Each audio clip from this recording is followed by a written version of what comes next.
Good evening, Kobashi. How's things in the dojo? We are welcome, Mr. Hammer-san. Thank you so much. Yes, I'm glad you. Hey, but you should have knocked. I mean, Jesus, like, could be doing stuff, like. Welcome to the dojo. It looks like you guys have been smoking a bit. No, we haven't. It's Well, we walked in. basically, I don't know if you know, Mr. Hammer, but we are quite large lads, and it's just basically Jess was doing a bit of lunging out the back, and he's wearing corduroy, so it's a bit like a groin burnout. Yeah. Running a bit fat. He's running a bit, not lean. Fantastic. Yeah, welcome to the dojo, sir. And how was your day? My day has been fantastic. It's been obviously not as exciting as yours from what it looks, but just looking after the kids. I did another stream earlier, so here I am. You're a very busy man. I've been tuning in. I've been putting aside making more children and tuning in to your show. It has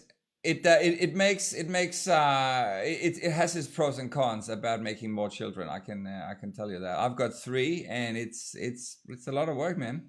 We need to get your channel out into some of the like the butlers, and the Merriwars of the world. We need to get it beamed into televisions in there and bring down the population of some of those areas. So yeah. Well, you know what I'm most grateful about is that some people actually take the time out on what have we got today? This is a Wednesday night, to take the time out and watch us having a conversation rather than tuning into Netflix. You know what I mean? It's Kobashi and chill tonight, so it's fantastic. One day you'll get a coffee desk, chairs, your own program. Say no. Way ahead of you, man. Look, actually, this here will be a first. This is what my wife gave me on when was this? Was this Father's Day the other day? Look at this. Ambassador of Rock. And I'll show it over here to people watching.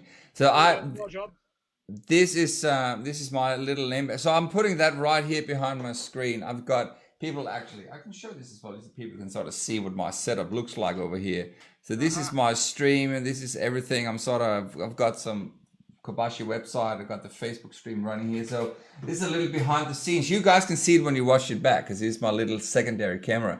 But you don't want to give away the secrets, though. I mean, I am definitely not giving away any secrets. We don't want Mr. Hammer's, and being the MC yourself, we don't want you guys springing up everywhere. We want to keep it cozy.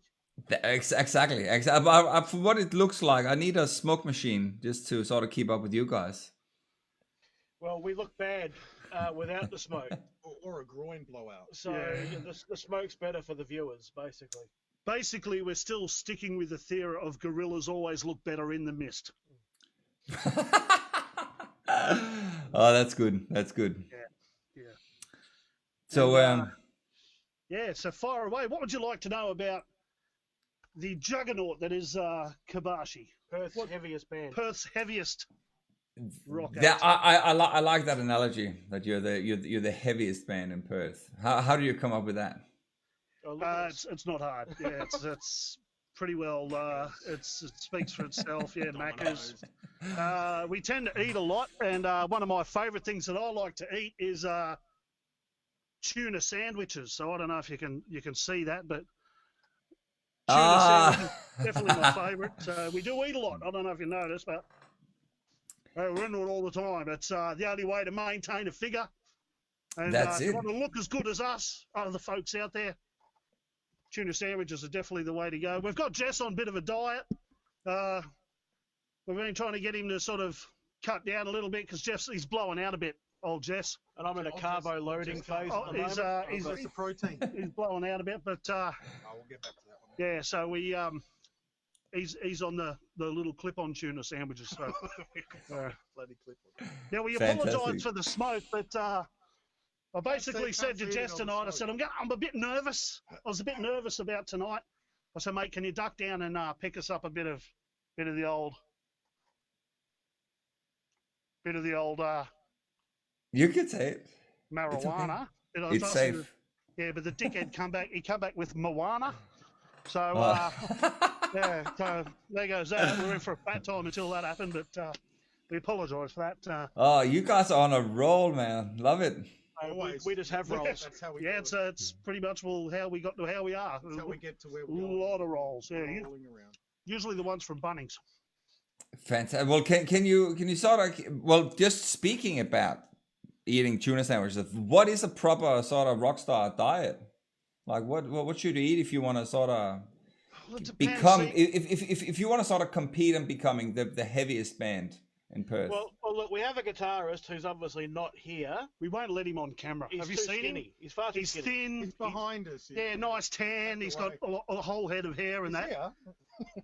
Oh, yeah, he is here, but he's just under one of our. But bum jacks. we've tied him around the back. We've laid a couple of Marshall stacks cabs on top of him, and he's not allowed on. Are you all right? I think we killed him. But yeah, so if you eat like that bloke, which he doesn't eat much at all, but the proper rock diet, you got to remember, if you're putting on a big show, you need energy. That's right. Yeah. So Big sound. So you big need stuff diet. like beer. You need stuff like Maccas, like standard gear. And then you need to be lazy, Mr. Hammer. You don't Lazy. get about it you can't do exercise now. You're not going to see any lunging from Kobashi.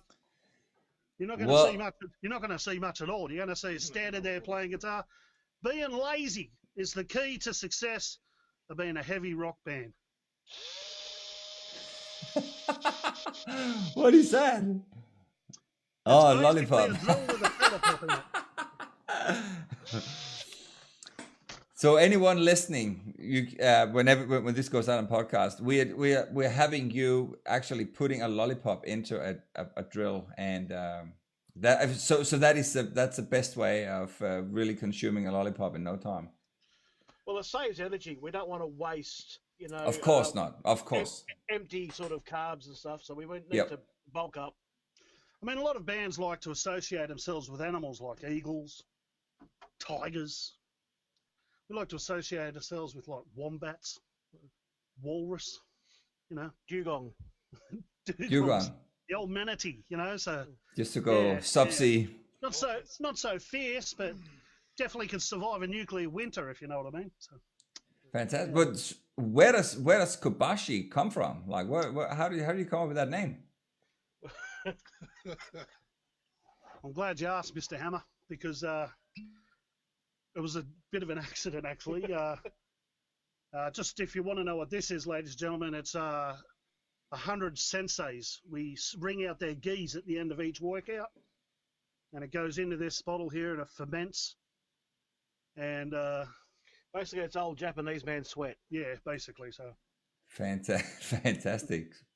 Yeah, it's called shiitake. So yeah, but so what happened was we decided to go with the whole Japanese samurai thing because I love me martial arts. Yeah, I could tell from one of your videos we had earlier when you were doing some self-defense lessons from the rehearsal room. We do, mate. We're pretty bad. Excuse me, it's the dojo, Mr. Hammer. Dojo. I apologize. Thank you. Yeah, dojo, Mr. Hammer. So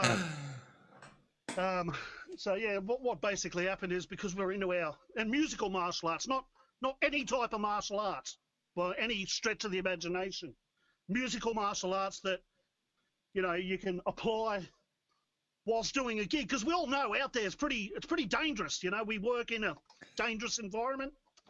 Lots of weird guys and girls out there that want to maybe sometimes get a bit close.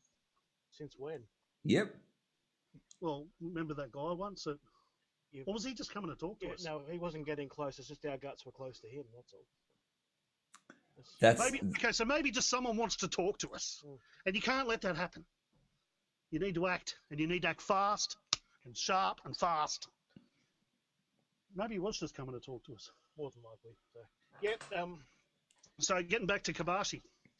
because we're into that kind of thing, we wanted to go with the whole Japanese samurai thing.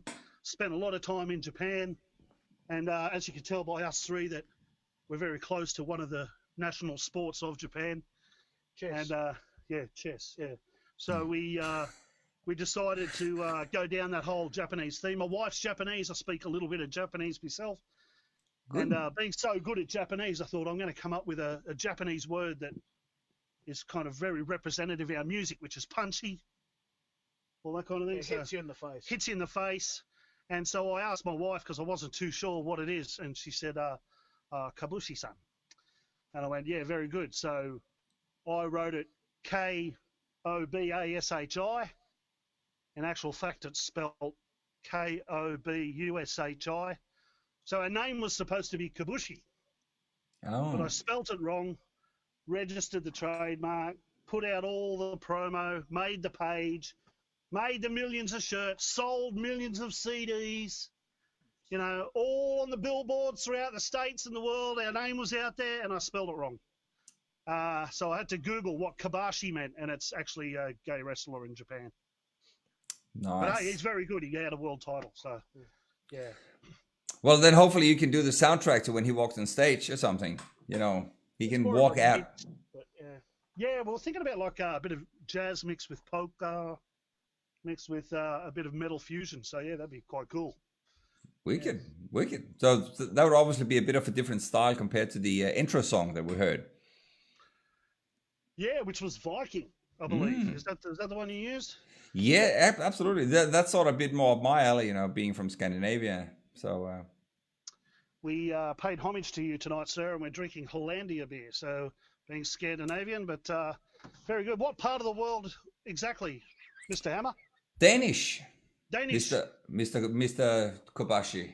Well, we had Danishes earlier, but Jess and I got here early too, so the best we could do was Hollandia beer. So. Hollandia, yeah, we apologise for that. We Dutched the room out in your honour. Yeah, we Dutched the room, and we ate the Danishes. So. And we even had the clogs prepped, but That's more Dutch, though. yeah, that's Holland. I know. We just for some reason I swear the guys from Holland. So Everybody thinks I that. learned to do the dance, and I'm growing some tulips. So, well, not to worry. But Danish, very good. Yeah, very Yeah, I'm good. very interested in a lot of that Nordic. My family's from a place called Schwabisch Hall in Germany. And Nice. our ancestors come from around that area as well. We lived in a place called Schwabisch Hall, and it's where the Rhine sort of steps up a little bit, and it's as far as they could take the Viking ships. So a lot of the Schwaben language is very similar dialect, sort of coming from that part of the world as well. So Yeah, wicked. Yeah, there's not much water sort of surrounding Germany. There's not very many places to sort of steer a ship there. now, if I was to say, Not with that attitude, no. yeah, fair. Now, if I was to say, I'm going to try a bit of Danish. If I was to say it's the best tour in the world, bar none, would it be beste tour i verden någonsin? No, I have no idea what that sounds like. Yeah, it's probably just made up. Yeah, so Yeah. You probably too many of those Hollandia beers or something. probably. Not bad. It's like when you use German microphones and you sort of speak German the whole time until you swap one out for an American one. You know, it's sort of, yeah. Yes, lots of ways to sort of approach those problems, man. First world problems, isn't it? So just for the people at home, this is Adam, everybody. Adam from Kobashi. Hi, Adam from Kobashi. And Hello, of course, Mr. Hammer. are you alive still, Pete? Yeah, I don't think he's doing too good. He's probably sleeping, actually. Well, you need to put him on a diet though, so he can keep up with you guys. But we've tried to throw everything down his throat, and he just rejects. We've basically got him on a drip of canola oil, and it's kind of not really working. He just looks like those guys that inject stuff in their muscles to look big, you know, like it's not. Yes, kind of that's no working. good. He's now got a massive dong. I think that's where it's all going. So we're going to pull stumps on that and just get him back on the tuna sangers. That's a whole different problem to have, isn't it? It's pretty full on. So yeah, and this is Jesse, everybody. Jesse's the actual music guru of the band. Hey, Jesse. Hi. He's Hi. He's high. I'm high. Hey. Hi. Hey. Hi. Hey. You look like a version of Jon Snow. Have you heard that before? He looks like he's eaten Jon Snow. Probably, yeah. Yeah. And the last bit, which was his head, got stuck to his face. People of the North. No. It's funny because look, when we ever play, I'm just going to sort of talk about What was that from? whenever we play, we attract people like ourselves. We're kind of like What was that? Game of Thrones, mate. Huh? Jon Snow, Game of Thrones. Never heard of it. You've never heard of Game of Thrones? No. Oh, that's it, guys. I'm out. See you later. Listen, I just want to tell you, actually, we rescued him from a cult, all right? He was from a cult in Tasmania. Not many people know about it, but we saved him because he could play bass guitar. All right? He's also mildly retarded. He's slightly, But he is, but yet still the guru. he's the music guru because that's all he's ever done. Head in books, music. Says a lot about us. It says, yeah, we got nothing. Yeah. Except smoke machines and McDonald's. Yep. Yeah. Yep. And We're comfortable with that. yeah. Yeah.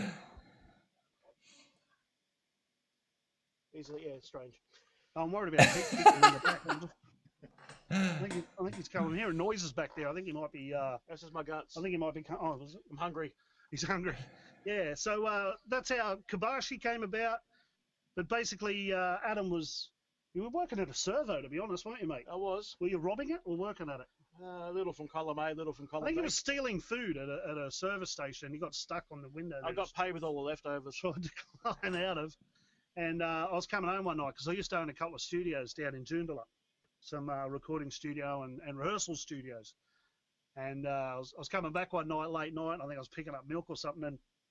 And if Adam shows you, you might be able to see, but he's got guitars and stuff on his arm. Nice. And I asked Because a I'm a stupid drummer? question of, mate, are you a bit of a muso, are you? And he's gone, oh yeah. And I went, oh yeah, I thought so, because yeah, you've got guitars on your arm. And he said, well, no shit, you know. So we started talking about music, and I said, well, you have to come down to the studio one day, and I think, and have a bit of a jam. And he come down, and he's an excellent drummer, an excellent guitarist, a really shit marathon runner, and but Yeah. But I float as well, so it floats I'm very good. Good for kids' parties. Yeah. Yeah. So yeah, and we actually do kids' parties, folks. I notice it's sort of one of the people like to get around sort of, and they wear those, you know, those sumo suits that they got the things bolted to them, and the air goes in and it puffs it out and it makes like the big sumo suits. Yeah. Yeah, we don't need to blow them up. So yeah, so we just turn up and they're kind of skin tight. But hey, look, we make them look good. We make them work for us. So, but he was doing that, and I happened to work with this fella. So I was watching him play sort of bass and that where I work, and he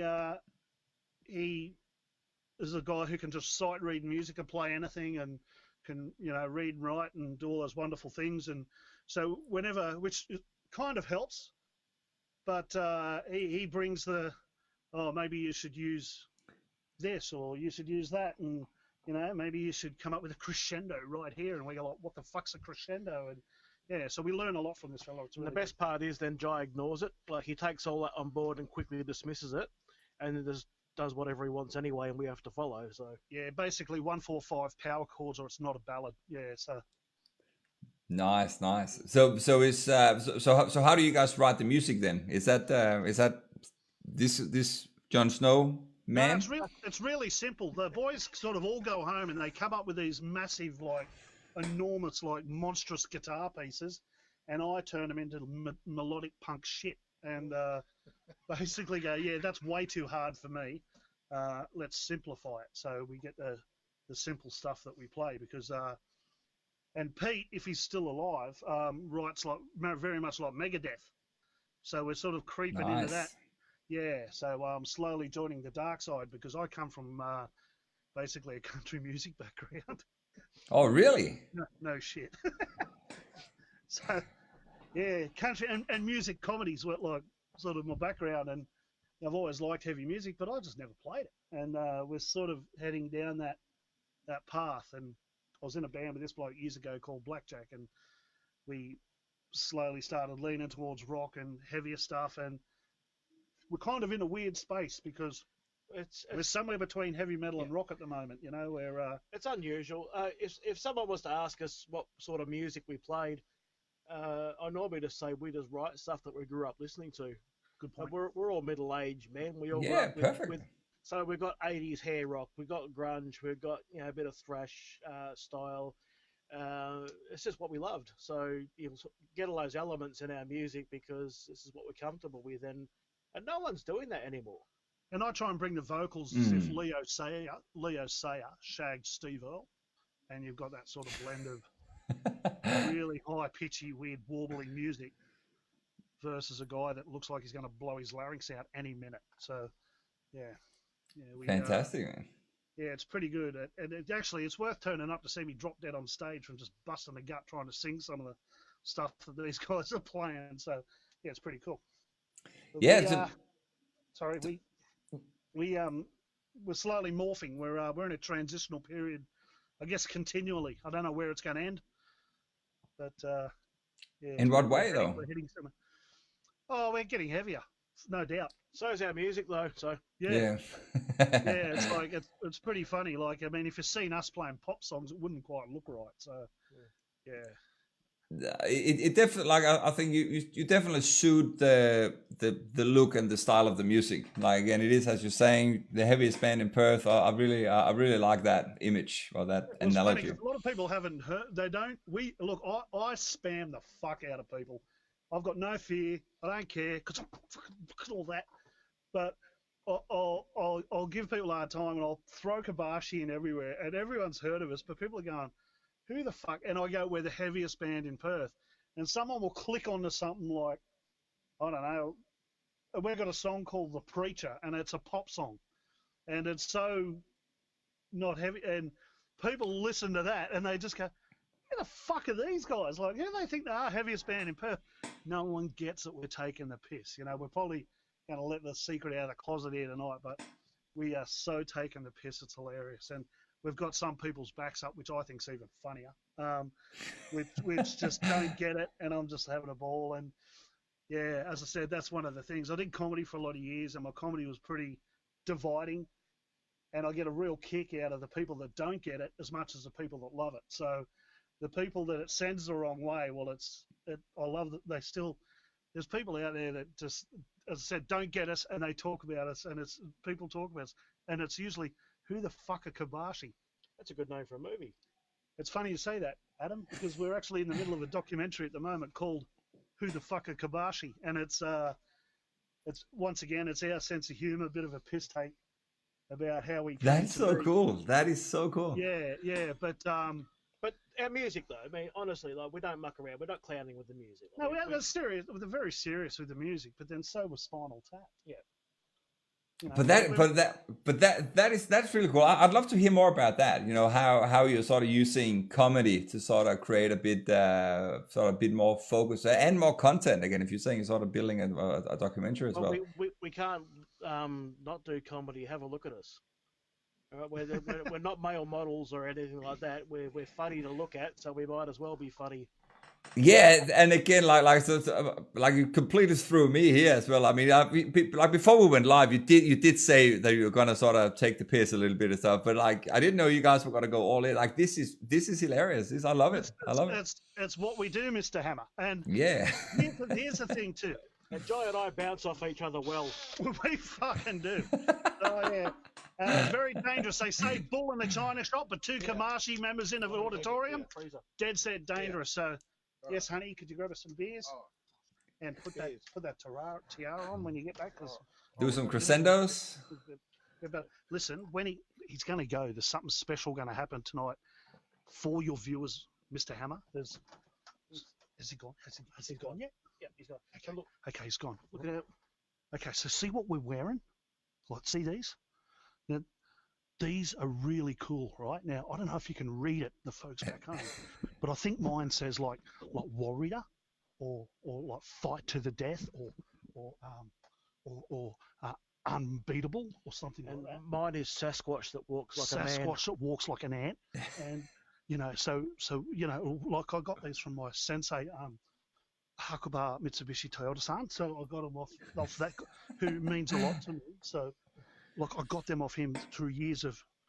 Now, if anyone wants to know the style of martial arts that I do, it is for.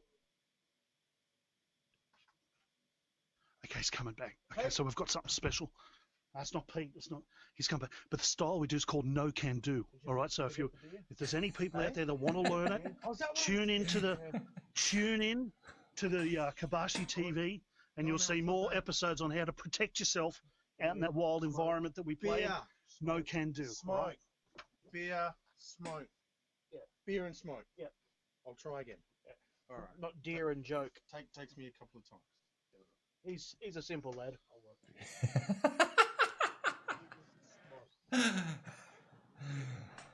This is great. Look, we do feel sorry for him though. I mean, grade 3 was Have you got the that? hardest 4 years of his life. What was it again? What's he after? Fuck, I've forgotten already. Deer? It's like that time I locked myself Oh, out beer of and my smoke. yard. We need more smoke and beer. and beer. Yeah. Yeah. Yeah. I thought it So. was beer and smoke. Now you're saying Boy, smoke go and get the beer. beer and smoke. go. Not here for a haircut. What are you doing, You mate? need one too. Yeah, so we're going to present him with his headband tonight. Sorry He about him. doesn't know what's going to happen, but he's been with the band 12 months, and he's going to get his headband. Now, I'm going to show you.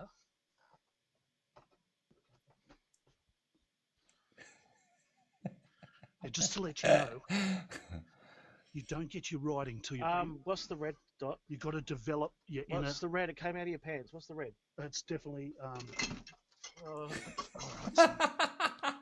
now. He's about to get it. Once he figures out how to get beer and smoke, you popped the stitch. I don't know, something's happened.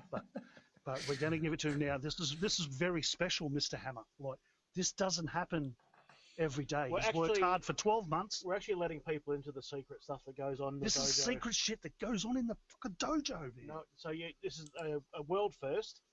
No one's This- ever been able to see this. Yeah. I don't think I can see much at all. I don't think we need any more smoke. Yeah, that's enough of the smoke. For Yeah, you. I don't know if Pete died from being crushed or whether he died from smoke inhalation or what. I'm not too sure, but Where is he? I actually can't see he's him. gone for beer or something again. So. Can't see. Oh, there he is. Fuck have you guys gone? Shit.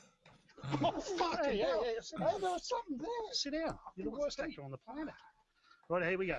So, Oh, why did you so can we do this sleep? now, Mr. Hammer? Is this cool if we do Please, this now? please. I want to see how this works. So alright, so this is like is that like a formal induction into Well, the band? okay, look, I know there's heaps of martial arts out there that, give out these bloody black belts and all. Everyone gets a black belt. Do Taekwondo for 3 weeks, you get a black belt. You know what I'm talking about? Not here, Mr. Hammer. Headbands. We all know that that's the real shit because I've seen Karate Kid. Cobra Kai is back out right now. This is the stuff. I'm so glad you bring that up. I just finished season 1 last week, and I'm about to start season 2. Yep. So, Was playing the sacred tune. it's look, good Cobra things Kai. come back. Good things come Yeah. back because I haven't seen a headband since 1984 and the original Karate Kid. Daniel LaRusso. Daniel LaRusso, Representing. Mr. Miyagi. Mr. Yep. Miyagi. So, okay, so if you could please continue with the beautiful It's the sacred tune. Serenity, sacred music in the background. Jesse, mate, you've been with the band now for 12 months. You've been with the band 12 months. We're really proud of what you're doing. And I think it's time, mate, that you become an official member Oh, shit. of Kobashi. Oh, I get one. You get one. I get one. Now, it's just a pimple. It will grow. As your skills grow, it'll grow. I'm so excited. Oh, I'm feeling stirring in my loins. This is beautiful. That's my knee. Oh, this is my dreams come true. You've never had this on the podcast, have you? No, never. Probably never will again. Probably never will again. Official And, induction. This is very, very unique. I think Oh my this God. this is This is probably the first and only time I'll get to have the heaviest Japanese metal band on. Oh, what happened? He's just a dickhead. He just fell off his stool and just Sheer excitement. too much weight on his We were shoulders. just bowing. And Oh man. but no, thank you. We waited for a special occasion. We waited a long time for this, and I knew that tonight was the right time. Thank you, Mr. Hell. Fantastic. Look, I'm honored. I'm very grateful for you guys sharing this live with us. It's we wouldn't normally do it, but It when is. in the mood. When in Rome, especially. Exactly. So I've got a question here. So why is he like your dot on your headband is a big, thick red dot? Yes. Why is his a lot smaller? And Well, basically, he doesn't get the black belt straight away. okay, so This is basically he's just earned his yellow belt. yep. In the equivalent of, see, rather big red dot, kind of the equivalent to 146 dan in karate. Big red dot. Yep. And then if you can see what I've got written like warrior or Basically, the murderer more or you something. do, the more you do, the bigger your dot gets. Yeah. So Right. the more you do, you get a bigger dot. The more you hang out with us, Your dot grows. your dot gets bigger. Yeah. So if I were to sort of one day trying to earn a really Pimple. a pimple headband, like what would I have to do? Like, do you have to be in Kobashi, or can you learn it? Can you learn the music self-defense this is remotely? Like let's get back to martial arts for a sec, because we all know like the Gracies almost perfected the best ground game on the planet. They knew that the is best true. ground game on the planet, but then they went and commercialized it, and they let everyone in on the secret. They sent Hoist out to UFC 1, and Hoist Gracie went out and he dominated the world with the ground game that they had. Completely took the world by storm, Mr. Hammer. We keep this in our inner sanctum. Keep this in our inner sanctum. If you would ever like to do no can do and learn the skills of musical martial arts, you would need to participate not only in our band, but you need to become a brother.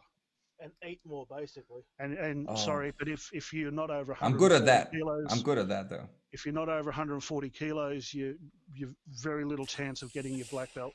A lot of martial arts have to go to Japan to get their black belt. You need to attain the divine right of 140 plus kilos to become a supreme master of no can do. It's worth 2 black belts. It's hard work. Just 2 black belts, one to the end, Basically, one to the other. you don't get to do too many knots in it either. It's pretty much it's just velcroed together. I can see why that is such a big honor, because it's not many people in the world that would even get that opportunity. No. It's completely in house. Look, I'm willing to show you something. Would you like to see? I would love to see. I would if you're happy to demonstrate. So, Can you see? Depending on sort of how far you go, I can see that loud and clear. That looks dangerous. it's pretty dangerous, yes. Yeah. Now, you don't mind if I play a little guitar? Please do. All right,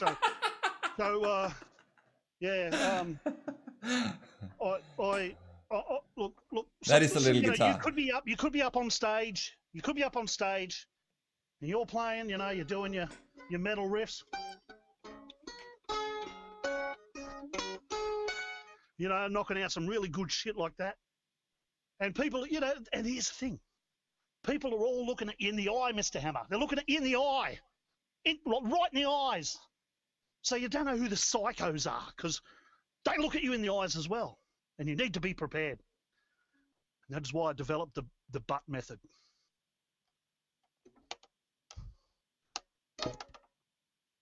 Wow. Boys, can you grab yourselves a guitar, please? Mr. Jeswar, if you could just grab a bass there, being the bassist. And I'm just going to get the boys on this. All right, boys. So, okay, we're going to do the butt method.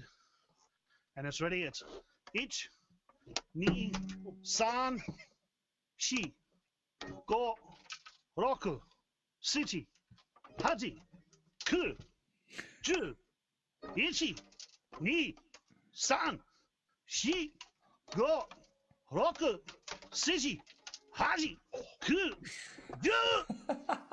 I think we've got an injury at the back here. I've failed you.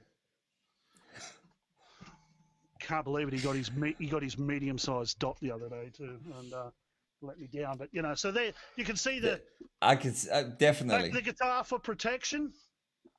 Extend out, but roll it back in. Keep playing. Keep playing. And can you do that during a song? Is that possible? Look, for me, not a problem. For Takes me, not training. A problem. Takes years a of lot training. Yeah. Old pimple Corp over here. I'm not too sure. He's Well, probably got a long he's way got to go. he's got a couple of less strings too, though. So maybe I don't know. Maybe that makes it a bit easier. Funny you should say. I'll play a song. Oh shit! Oh, are you for real? I found a new move, Sensei. Whip him in the face. All right, maybe I'll reconsider that pimple. That's not bad. Shit's getting way out of hand. I mean, come on, man. It was a new move. It wasn't approved. You're not For starters, it wasn't approved. Is that the same as going into the ring, and same as just bringing up Karate Kid and Cobra Kai? Is that sort of playing dirty, like actually taking the strings off and using them? Basically, it's an unapproved move. Right. He now represents Kobashi, and if he goes out just throwing moves willy nilly, unapproved, yeah, it's no good. No, there's no insurance for it. There's no need for it. I don't know the move. I've never seen the move. Blows my mind. It's a long time, I think, before his dot starts to open up a bit. Oh, if you, I can definitely tell, like, with that sort of approval of your master, that is that like what would sort of be like the standard penalty for making moves like this? Death. Wow. Yeah.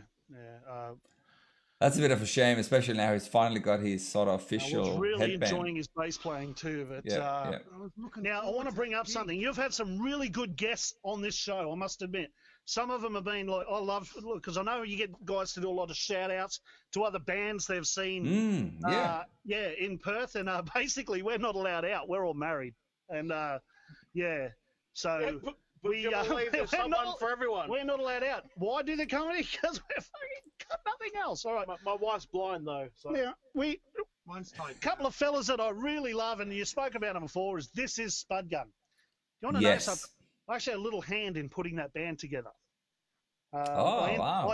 I introduced Clint because I on this male dating site, right? So, called Blokes on Blokes. It's awesome. And I saw Clint and Ethan, and I just went, "Well, these two guys are made for each other." They both swiped right on me. I said, "Fellas, way too skinny, but I think I know someone that you should meet." I introduced Clint to Ethan to Clint, and look at where they are today. It's beautiful. Beautiful. Oh, it's just beautiful. Look at where we are. Match made in heaven. Yeah, look at where we're at. So look. I want to talk about them because they've got the Spud funnel, which is kind of making waves right around Perth, but they stole the idea off us, Mr. Hammer. We didn't have the Spud funnel. No, we had the jerry can. Wow. That actually looks like a level up. 3/4 Scotch or a good brand of whiskey. 1/8 of just pure ethanol, or if you can't afford it, make sure it's at least 98 petrol. And ice of your choice, ice of your choice. You can get whatever ice you like, whether it be, well, actually the frozen type's the best, actually. So that, obviously you whip it out, funnel in, drink it, don't share it. That's the way, don't share it. So drink the whole lot, still try and do a gig. That's why we do 4-minute sets. Because after I drink about that, that's about all I can do. So. And is that something you share with the audience as well? Occasionally, but don't venues fucking hate it.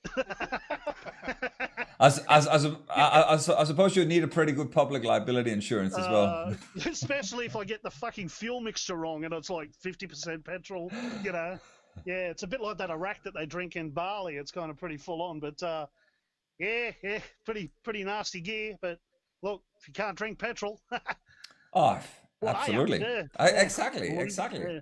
yeah. And So that's just don't go to diesel. That shit'll fuck you up. So yeah, too much I think oil. that's what happened to Pete. Yeah. Yeah, Hey. what did happen to Pete? I think he's dead. Oh. Petey. Hey, remember the Wizard of Oz?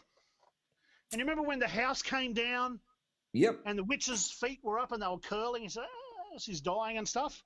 Yeah, well, that's what's happening over there. Basically, Pete's under about 4 Marshall stacks. So Oh man. his toes are curled up. Poor I don't think Pete. I don't think that's his toe. You'll have to. Ding-dong. You'll probably have to go back on that male dating site and try and see if there's any other guitarists available. Well, yeah, we're down to 2 people now after I. Oh yeah. Yeah, Has it's separate how people, right? Wondering what they got to do. So. how are you going to sort of carry out the actual punishment?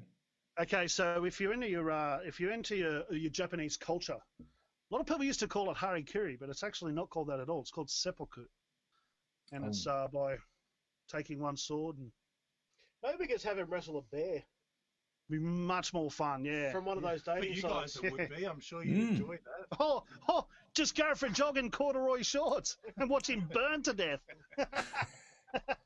Yeah. Blue underwear. Yeah. You could make some very good content for YouTube channel. No, Possibly. I don't think anyone wants to do that. Nah. I remember that 2 fat ladies program. Maybe she would have 3 fat blokes. And we just cook the worst shit on the planet. Well, that's what we've been doing. In my pants. We don't fucking cook. We keep KFC in business. Nice.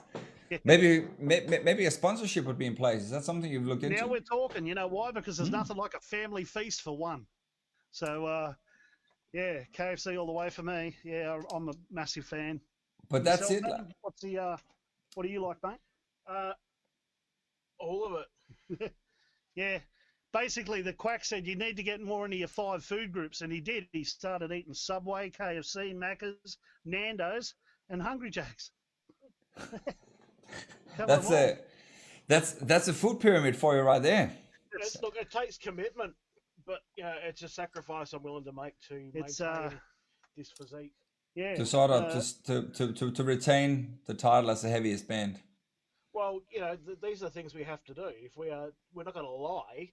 If we say we're the heaviest, we've got to be the heaviest. We're definitely going to have to be the heaviest. Yeah. In all your experience, Mr. Hammer, is there another band out there that would come to the proportions of roughly like 2.4 cubic tons? Probably none that I can think of, just on the top of my head. Certainly no one I've had the pleasure of chatting to on the show so far. You guys by far take the You think cake. this is a pleasure, and we do take the cake. And I'm thank thinking, you. Yeah, you do. We do take. Yeah. You leave it laying around, it's gone. Yeah, don't worry about that. In fact, if you look at our on our Facebook page, there is a photo of one of the gigs, and somebody wrote up on the wall that Kobashi eat everything. Yeah. And unfortunately, Nice. we can't deny that. Actually, I think I've figured out. Well, see, we've struggled to get gigs for quite a while. And, Why is that? Well, basically, we shut down nearly every rider in Perth. And there is OH&S issues with some of the stages. Yeah. We've broken a few load stages. bearing issues, and Of course. It's it's no good. But I remember that time that we went and there was that rider and it was just all like fruit and shit. Oh god. yeah, I remember that. Oh my god. Yeah, seriously, it's fruit. Do you guys would you guys consider maybe like playing for food if it's the right food? We have. That's basically what we do. Yeah. Yeah, except for Macca's hate it when we turn up and start jamming. They don't like it at all. Yeah. And even if we wear the whole costumes and stuff, like we've applied for a lot of gigs around the place. Now, I want to talk about one gig in particular. Is that I'd love to hear about to get on. some gig for highlights. a long we're getting time. serious. We've been trying for a long time to get on, what we think is the pinnacle in Perth. The peak, Mr. Hammer. The peak, Mr. Hammer. The upper echelon, the Everest of what we want to do as a band. I mean, people want to go and tour the world or play at Hellfest or go play in Germany and all that kind of stuff. We just want to play Perth Rocks Festival, Mr. Hammer. Nice. That's all we want. But we've been overlooked. We've been overlooked. We're not good enough. We're apparently we eat too much. Really disappointing. But you know what? We've received news that we've reserved a car park spot this year for the and we'll be appearing live in the car park. So that's You can't keep a fat. you can't keep a fat band down. Yeah, you can't keep a fat band down. We are there. We are going to be there in all our large glory and. There's a chicken treat right next door, right? I think so. I'm Yeah. Fuck yeah, we're in. There is too. Yeah. There is. I forgot all about it. And a pizza shop across the road. Oh, Why don't you? Yes. Why we are don't? there. So feel free to come and buy us pizza. And we're going to be there doing all our hit, which you played earlier. We're going to be there playing, our solid hit. We'll be doing that pretty much for about, I reckon, till we sort of like. Until you got the jerry can, until the jerry can is empty. Yeah, we may need it because fuck, our cars use a lot of fuel pushing us around. So we might need the jerry can. We'll be there until security remove us anyway. Yeah, so. basically. Yeah. Or get taken away by an ambulance or something. Yeah, that's a very likely thing to happen. So we're going to do an acoustic show, and I believe you're going to play a drum, a garbage bin or something. I'll just slap me gut. Slap it up. I'm going to be taking the massive Roland. All right, so I'm going to be taking the big cube. All right, so Nice. I'll be playing through that. Actually, that's our sound system for the show. So you'll be busking pretty much. No, I'm going to but no. So it's still a show, all right. I'm going to take a desk, like a full desk. I've got a 78 Allen and Heath channel desk, which I'm going to plug into this. Makes sense. Yeah. Yep. It makes total sense, and we're going to plug into that. There's no excuse for bad sound. There's no. That's another thing too. There's no excuse.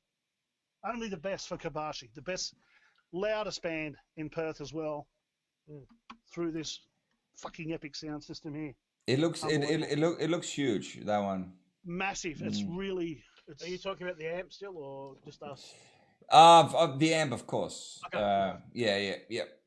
We just. It would be rude otherwise. Like we're so used to hearing it. We apologise for that.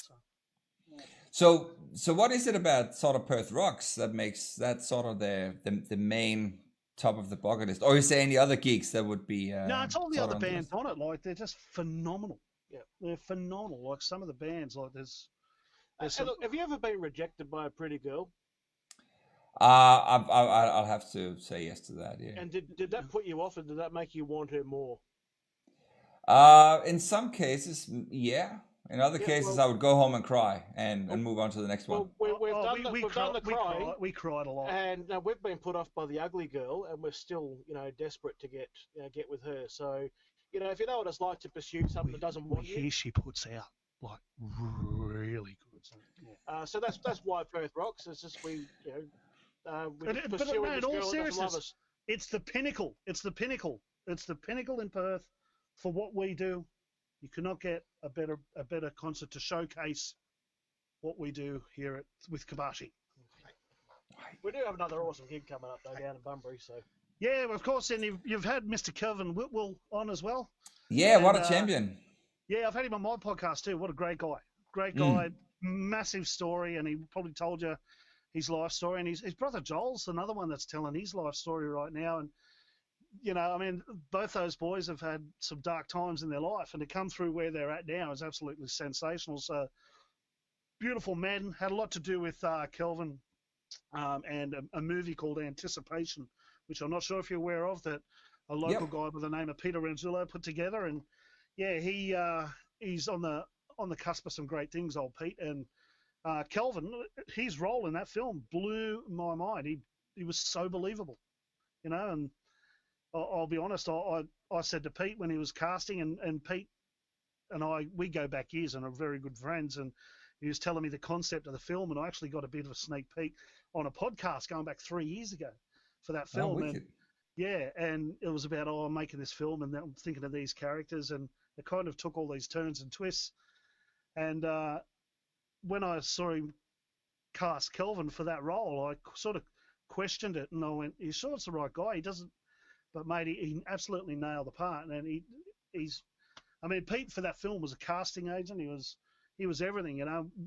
Man, this fella make a small appearance in it as well, but large cameo, but small appearance. large cameo, but small film time. So, but yeah, he's an amazing man, and Kelvin, I got to know Kelvin and asked him up on my podcast, and as you know, doing these shows, you get to know people really well, and Absolutely. You know, Yep. I've spent less time with a girl in bed, like seriously, than we are here tonight, getting to know them, and that, all jokes aside, and as bad as that sounds, like, I mean, it was a great 32 seconds, but don't get me wrong, like, it was pretty cool, but 2 hours when, and no one talks anymore, mate, you know what I mean? Yeah. Real good, but yeah, no one really talks anymore, so it's a case of, I love these things, absolutely, and that's when I knew you were doing it, what you were doing, and I thought it's a great platform to get us Boofheads on there, and, you know. Absolutely, and that's again, like, it's been a huge eye opener for me, and I'm still very, very early days. I've only been doing this for, what is it, nearly 5 months now, but it is something. It's something that I'm getting better at as well myself. Every time I talk to someone, I feel like I get like 1% better, but it's it's the same as learning a new instrument. It's a new trade. It's a new thing. You have to sort of learn how to communicate and sort of think on your feet and stuff, and it gets better every time, but I still feel like I'm a little bit sort of new to the whole podcasting thing. I've watched quite a few of the ones you've done, and yes, cool. Look, and I've been in the same boat with podcasts. Some people can keep a show rolling; they can just keep it rolling, and it's an easy show. And then some you've really got to push and find questions, and because the last thing you want is that you can't have a 2-minute silence where we sit there going, No, absolutely not. Huh? Well, you can, but it's not good. We're talking about violence. Oh. Okay. Yeah. So you can't have those silences and stuff like that. But yeah.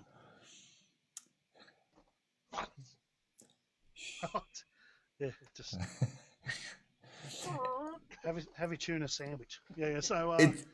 I don't know why I just thought of that. This might be a little bit inappropriate stuff, but just from sitting and looking at I can't remember the bass player's name. What was your name again? Sorry. Jess. Sorry, Jess. Just from looking at your headband, it sort of looks like someone's got like a laser just pointing at your head. Yeah, after doing those unapproved moves tonight. I was about to say it's probably a part of that pretty much death sentence. Yeah, so there's no way to hide. What is this dot made from? It's locked in.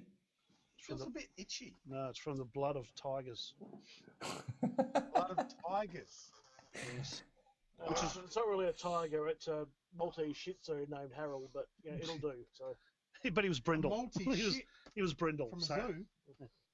Yeah. So which of the good old episodes that I've done have you watched, and which ones did you like out of the ones you've seen? Love to get some feedback from a pro. Okay. Well, I wouldn't say a pro. I would. Well, actually, I could be a pro, but I'll charge. I work with. You have to. If ever I become a pro, I'll charge per kilo. How does that sound? It sounds expensive. Yeah. So, no, I really want, like you've said, it Spud Gun and that, they're just mad. Those boys, they're the same, those fellas. Clint, I actually sent Clint, I hooked him up with Sebastian Bach and got him on the road with Sebastian Bach and got him to do a tour with... oh, really? Yeah, I got rang up to do, because I used to be his guitar tech, and I got rang up to go do that job, and I couldn't do it. I'd started a new job, and I do production full-time now, but I work for a rather large company, and which I'm not going to disclose on here, crapping on like we do. But so I do production now, and I couldn't do the job, and the job that I got now is a bit of a dream job for me, and enough to sort of say no to going on the road with Sebastian Bach for a week. So when he was flying in, I sent Clint actually on the road with him, and because I remember when I told him originally I was going with him the first time, he was like through the moon. One of his favourite artists. He's like, "Can you get me into the gig? Can you?" And I said, "Yeah, I'll get you into the gig, no sweat." And I still remember Clint just down the front, just going, "Fuck, I'm at a Sebastian Bach concert, loving it." He's so passionate, And so I just thought, and I've known Clint for a lot of years, and I made sure that I'd sort of said to him, like, you're the guy, mate. Get on the road, go and have a lot of fun, and it'll be something that he's now got for life. That's a memory he's got for life. And whenever he comes into the country, he knows who Clint is. He'll always be at a show, or there's a chance he may go on the road with him again, or whatever. But it was just a chance to sort of do a good thing for that guy, because I knew what it meant to Clint. You know what I mean? Yeah, so, yeah. That's awesome. As much as he comes across like this mad as a meat axe bloke, he's one of the most beautiful guys I've ever met. Like, he's a genuine sweetheart in a weird kind of way. But Thanks, yeah, but he's a real he's a nice fellow. He comes across with this whole we're mad as cut snake sort of thing, but he's one of the most deep, thoughtful blokes that you'd ever meet. I really enjoyed. It's usually guys that I know quite well too. I did like Electric State, who seem to be everywhere. Yeah, they are certainly everywhere, man. And good bunch of guys too. Well, see, knowing them as well as I do, I didn't know a lot about them, about some of the inner workings, and like we've gigged with them and we've hung out. And Rob lives up here near where I live here, and see Rob quite like we'll be shopping and we're in the aisles, and I was like, oh God, that guy, So yeah, so we're forced to talk to each other, and we're trying to start a beef just to boost. Yeah, sales. yeah. Well, does he bring his megaphone to the shops as well? Yeah. Occasionally. Yeah, check out on all night, and it just fucks up. Like IGA just go into fucking meltdown because he's walking around going, can I get a price check on some mints in aisle 3? And you just see people coming from everywhere to do the price check, and then Rob's there with his megaphone, sticking it in his pocket, sneaking out with a couple of potatoes, and so he's sort of. But when I got to I didn't know the whole fuck yeah Daryl thing. Which seems to be everywhere. That's as so well. good. That's so the funny, man. And that are everywhere. We don't do We don't do merchandise because it gets in the way of us buying KFC. Anything that costs us, we make our own CDs. I don't know if you can tell because they're pretty shit, but we make our own music here at the dojo because we don't want to spend money because that's another cheeseburger. Yeah, of course, hacks into our food budget, right? Yeah, like if anything that touches our food budget, with no fucking way. We do our own recordings here.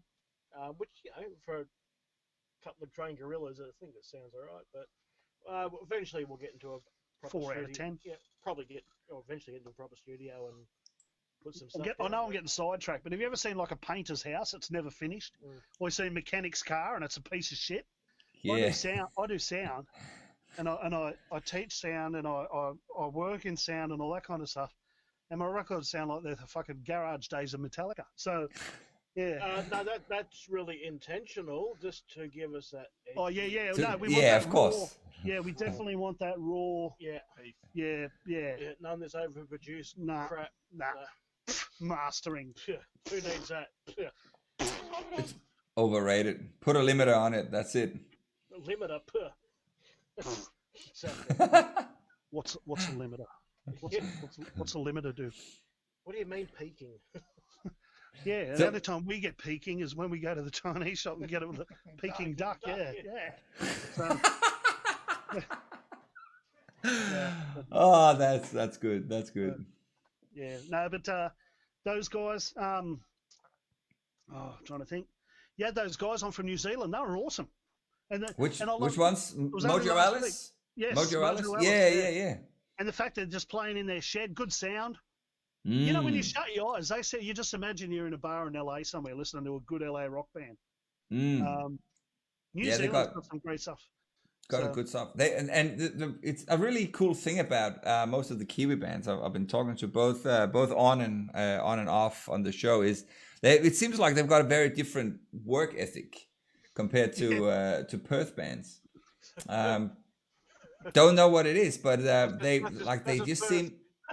just seem like they're super switched on, super dedicated, and just take stuff serious. Like rehearse multiple times per week, and like next level. I don't know if it's just sheer coincidence with the ones I've been speaking with, but there's definitely something to it.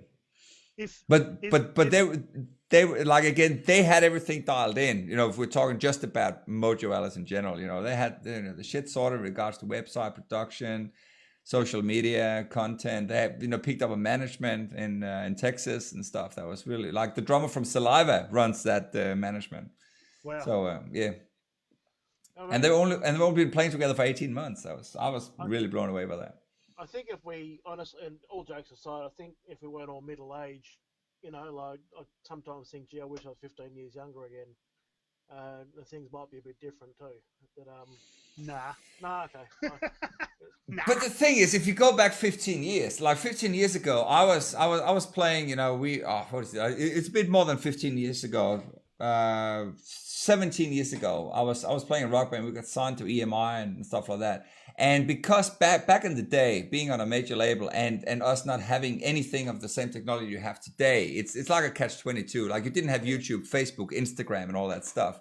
It was a lot harder and a lot more expensive to record because you had to go into a big studio and stuff. So right. the pros and cons to it. I understand what you're saying. Say if you were 15 years younger right now, Yeah. would have been different. Yeah, the young guys coming up have got so much. They're so lucky.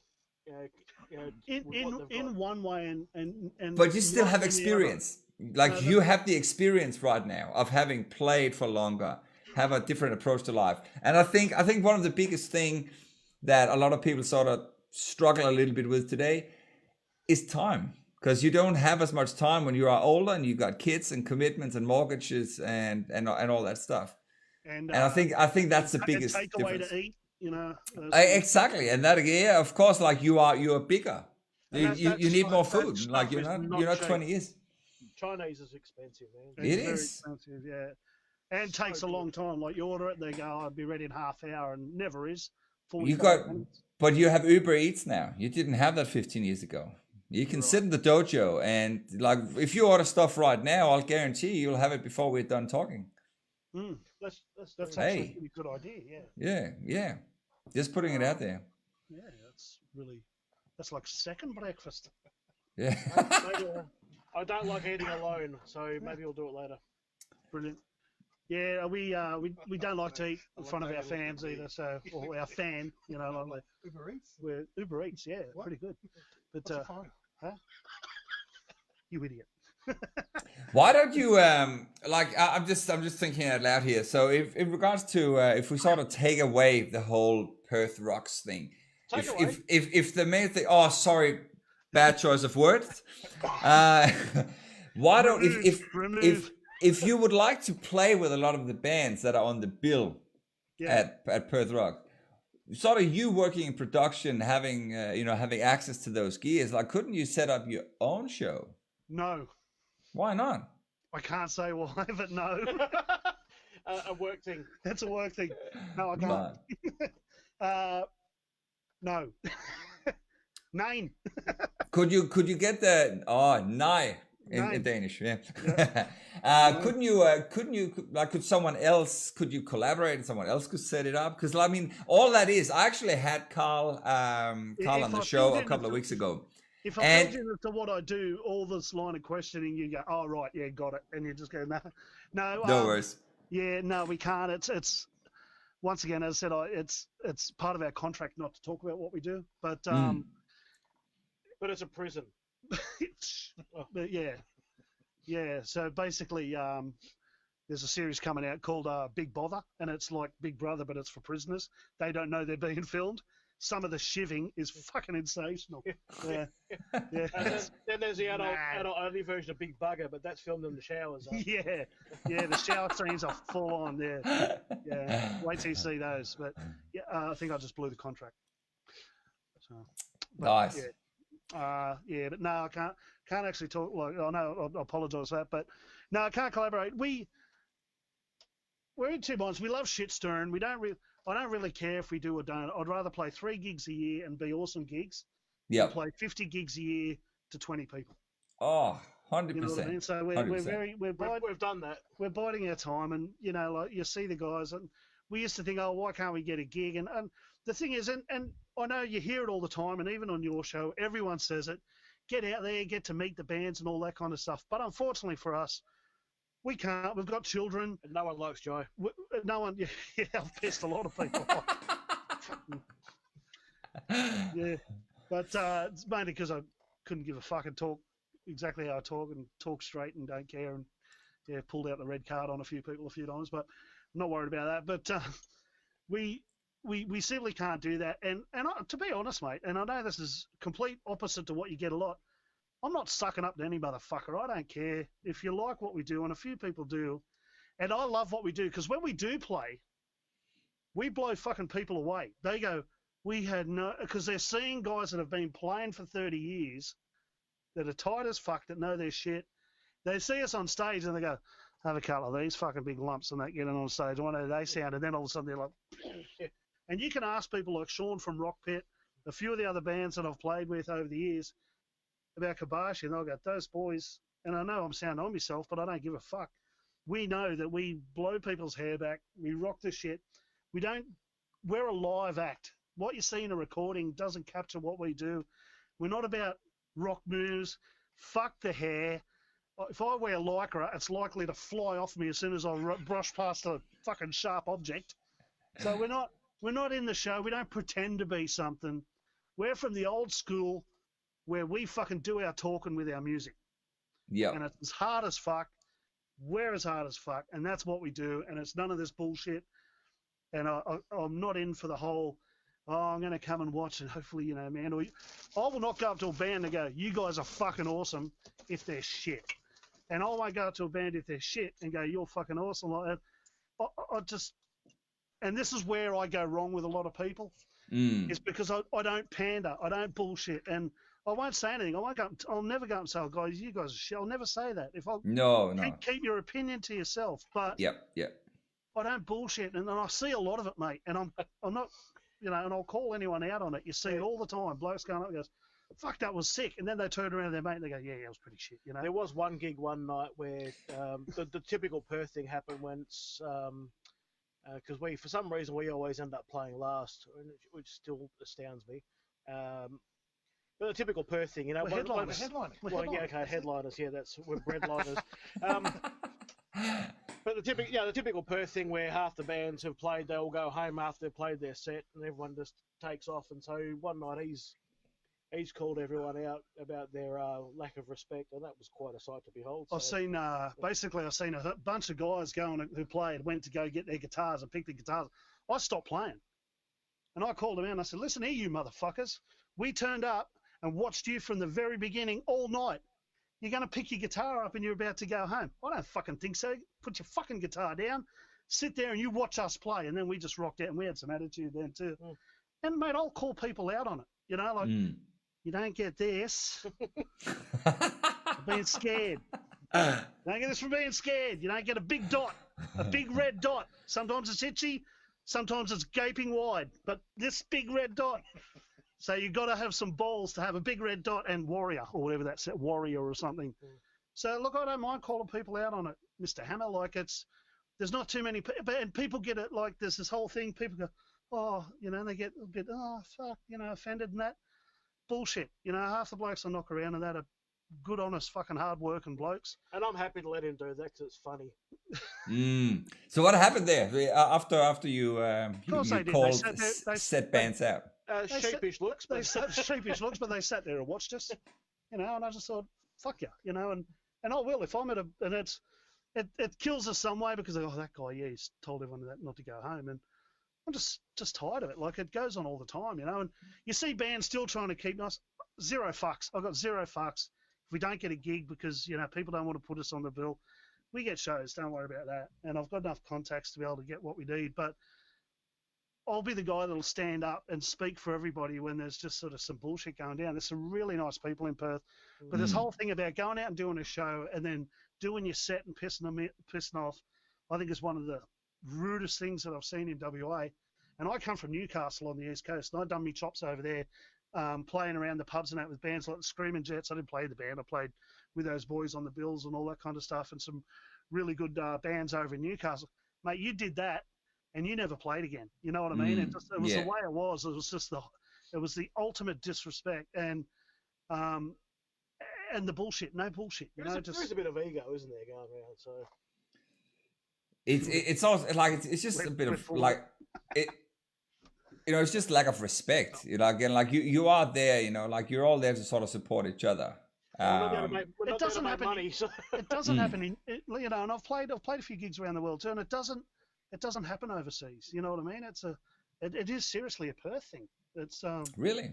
Yeah, well, you know why? Because we're spoilt over here a little bit because a lot of bands play week in, week out, and it's the same system of 4 bands on a night and all that kind of stuff. You do your 45 minutes where Not what you know. it's a bit more showcased. It's sort of done a little bit differently over East a lot, you know what I mean? And people sort of they just don't have the shows over there. The live music industry within Australia has really taken a massive nosedive since the influx of poker machines, and it's just starting to make a bit of a resurgence. So if people do get a gig, that might be their one of 3 gigs for that year. So it's party time for those guys. They're out, they're staying to the end. They're going to soak as much of that in as possible, take as much in, get out. And that's like us too. We might not be able to go out and suck your dick and fucking watch every band out there. But when we go out, we stay out all night because we have to get hall passes to get out for the night off the missus. And we get 3 a fucking year. So if we're out, we're staying to the end, all right? We're going to get drunk, probably get obnoxious, and I'll let you feel me tits. So that's the type of night we're going to have. You know, it's a cracking night. So. And the problem is the only other ones with hall passes are us, so there's never any action going on anyway. So. Yeah. Do you like if you go out on those nights, like do you bring your headbands or is that inappropriate? Well, I've been thinking about that. We talked a bit earlier about the Gracie Jiu-Jitsu and how they had it. It was an in-house thing and a very special thing for a long time, and then all of a sudden, everyone's doing it. Henzo and all that kind of stuff moved into America, and it sort of started to grow. And the Machados went to America and started to grow their art over there. I think it might be time that I let the headbands out of the dojo. They're very sacred. They're only allowed in the dojo to be worn. Right. In the dojo because when you actually put one of these on, it's hard to explain, but you sort of nearly become invincible. Like an F-111 could fly through the ceiling right now. I'll crack it with a bit of that. That's impressive, man. Bit of, you know what I mean? Yeah. And I snapped the nose cone off that F-111 as it was ploughing in. And basically the ejector seat would like go out and... Or we jump on a grenade and the person who throws it blows up. Yep. Right. So it's like if you're wearing those, like would you be... If you're wearing these. Yeah, would you potentially... would you be immune to COVID? You reckon? Oh, yeah. COVID schmovid. Yeah. Had that hundreds of times now. Mate, so. with these on, you're actually immune right up to COVID 46. Wow. Yeah. So... But he's right. I mean, yep. You know, if someone wants to throw a grenade, you're wearing this headband and you jump on it, whoever threw that grenade, as he said, boom, gone. Yeah. I wish there was more Kobashis out there, so more people could sort of learn the sacred skills. Yeah, but then of having those headbands. Yeah. I suppose, then it gets mainstream. You know, it becomes mainstream then. And we are anything but mainstream. Absolutely. Yeah. And it would be again. So, it was, but okay. So just to recap as well. So if you do have that, so if you got the headband, you know, you got your grenade, you got your virus, and your fighter plane detection of the deflection skills. What about would you still need to also weigh about the 140, 50 kilos? Oh, of course, yeah. Yeah, all that absorbs a lot of the... It does. You know. I mean, I'm going to tell you a quick story. Being 145 kilos not only saved my life once, but, I got shot 3 times. And the bullets, couldn't travel far enough into my body to actually hit any vital organs. So... And we also... No one's ever going to kidnap us, right? No, a lot of people have attempted. To kidnap us. I mean, remember that time that guy wanted, because he knew you had a pretty good drum kit, and he wanted to steal drums, but he thought he had to get you in the van first, and that was funny. The joke was on him. He came back later with a crane, but we were gone. We were gone. Yeah. Right. Yeah. Yeah. It was funny, but because we were hiding, and we watched the thief's crane pull up, and he's looking around, So didn't notice the brand new pile of rocks in the car park, but it was us actually hiding. With our headbands on, we're camouflaged. It's just. So just out of curiosity here, so I'm sort of trying to just connect the dots here. How long have you guys actually been together as a band? I know now that Jess just got his official induction here, so he's been with the band for a year now. 12 But months, yeah. So so the band has only been together for 12 months. no, Sounds like it's been a lot of fancy adventures. The band was born out of another band. Jai and I were in we're in another band, called Blackjack, and I wasn't really liking where it was going. I wasn't liking not so much where it was going. The music. I didn't like the music. Yeah. I just didn't like it, And he wrote it. and I wrote it. Yes. But it sounds like it might have been lacking a bit of a crescendo then. Yeah, and a lot less titmus. Yeah. Yeah, so yeah, but we're trying to put the frugal back into the jizzbang. You know what I mean? And then as soon as we get that, we're going to have total conflop, and it's going to be awesome. Yeah. Yeah. That's cool. But is there any upcoming recordings? Is there a Kobashi album coming at some Actually, stage? we've got one in the pipeline, We have a live album almost finished. almost finished. He's starting out with a live album. I love that. Yeah, we don't. That's so good. Well, it's because it's what you're going to. Everyone says, oh, they listen to our songs. I've got a lot of knocks to the head over the years, and I've got some pretty short-term memory loss going on.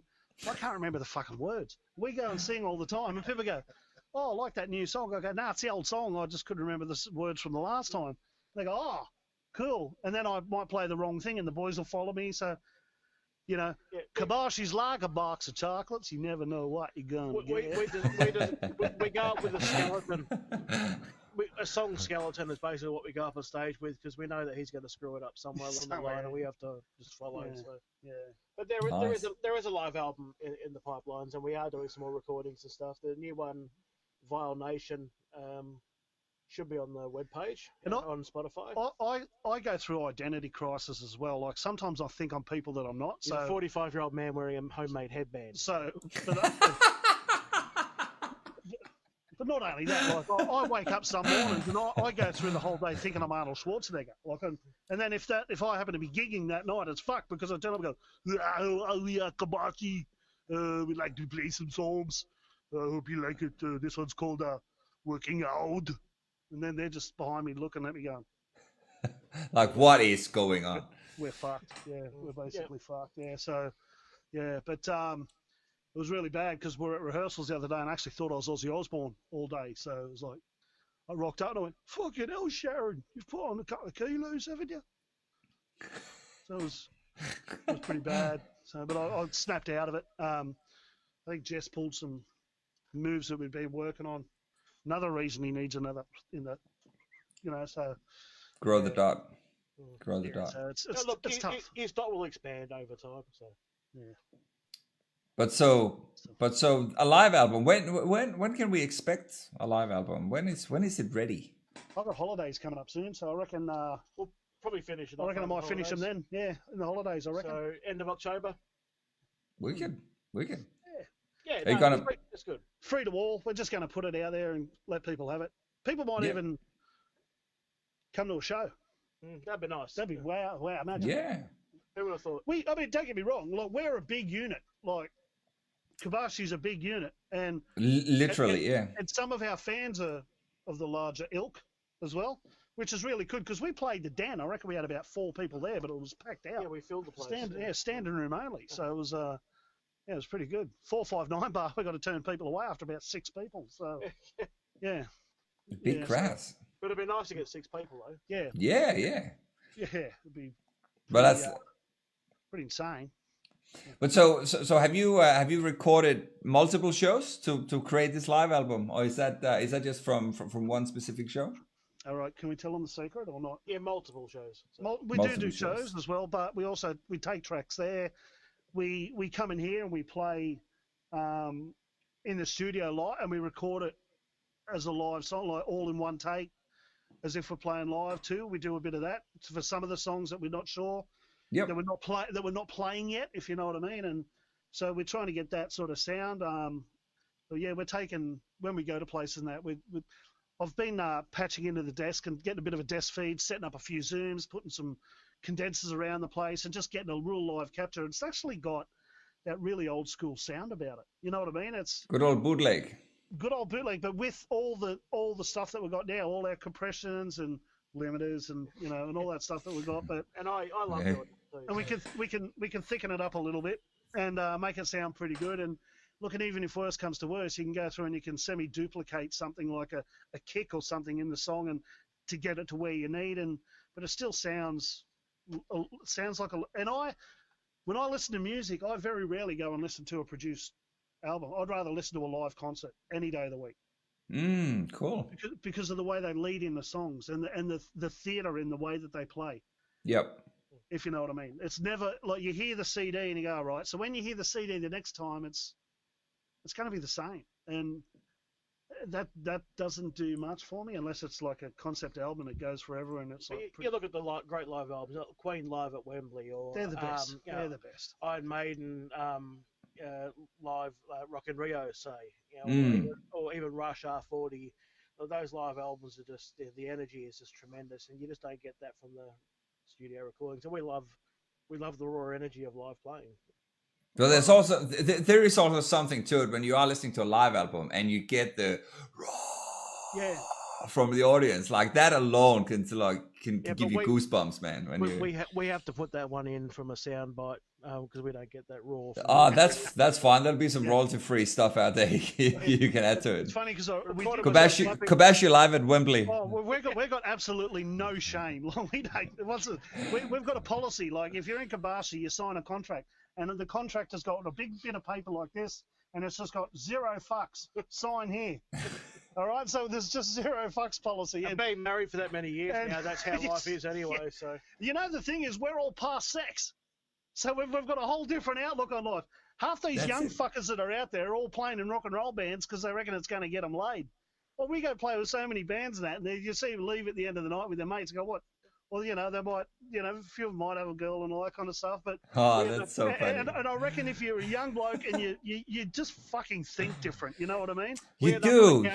We are so part. That's what I was saying before about the bullshit. We're so past the bullshit. We end up in bed covered in chicken grease with Doritos on our chest, you know. We're not out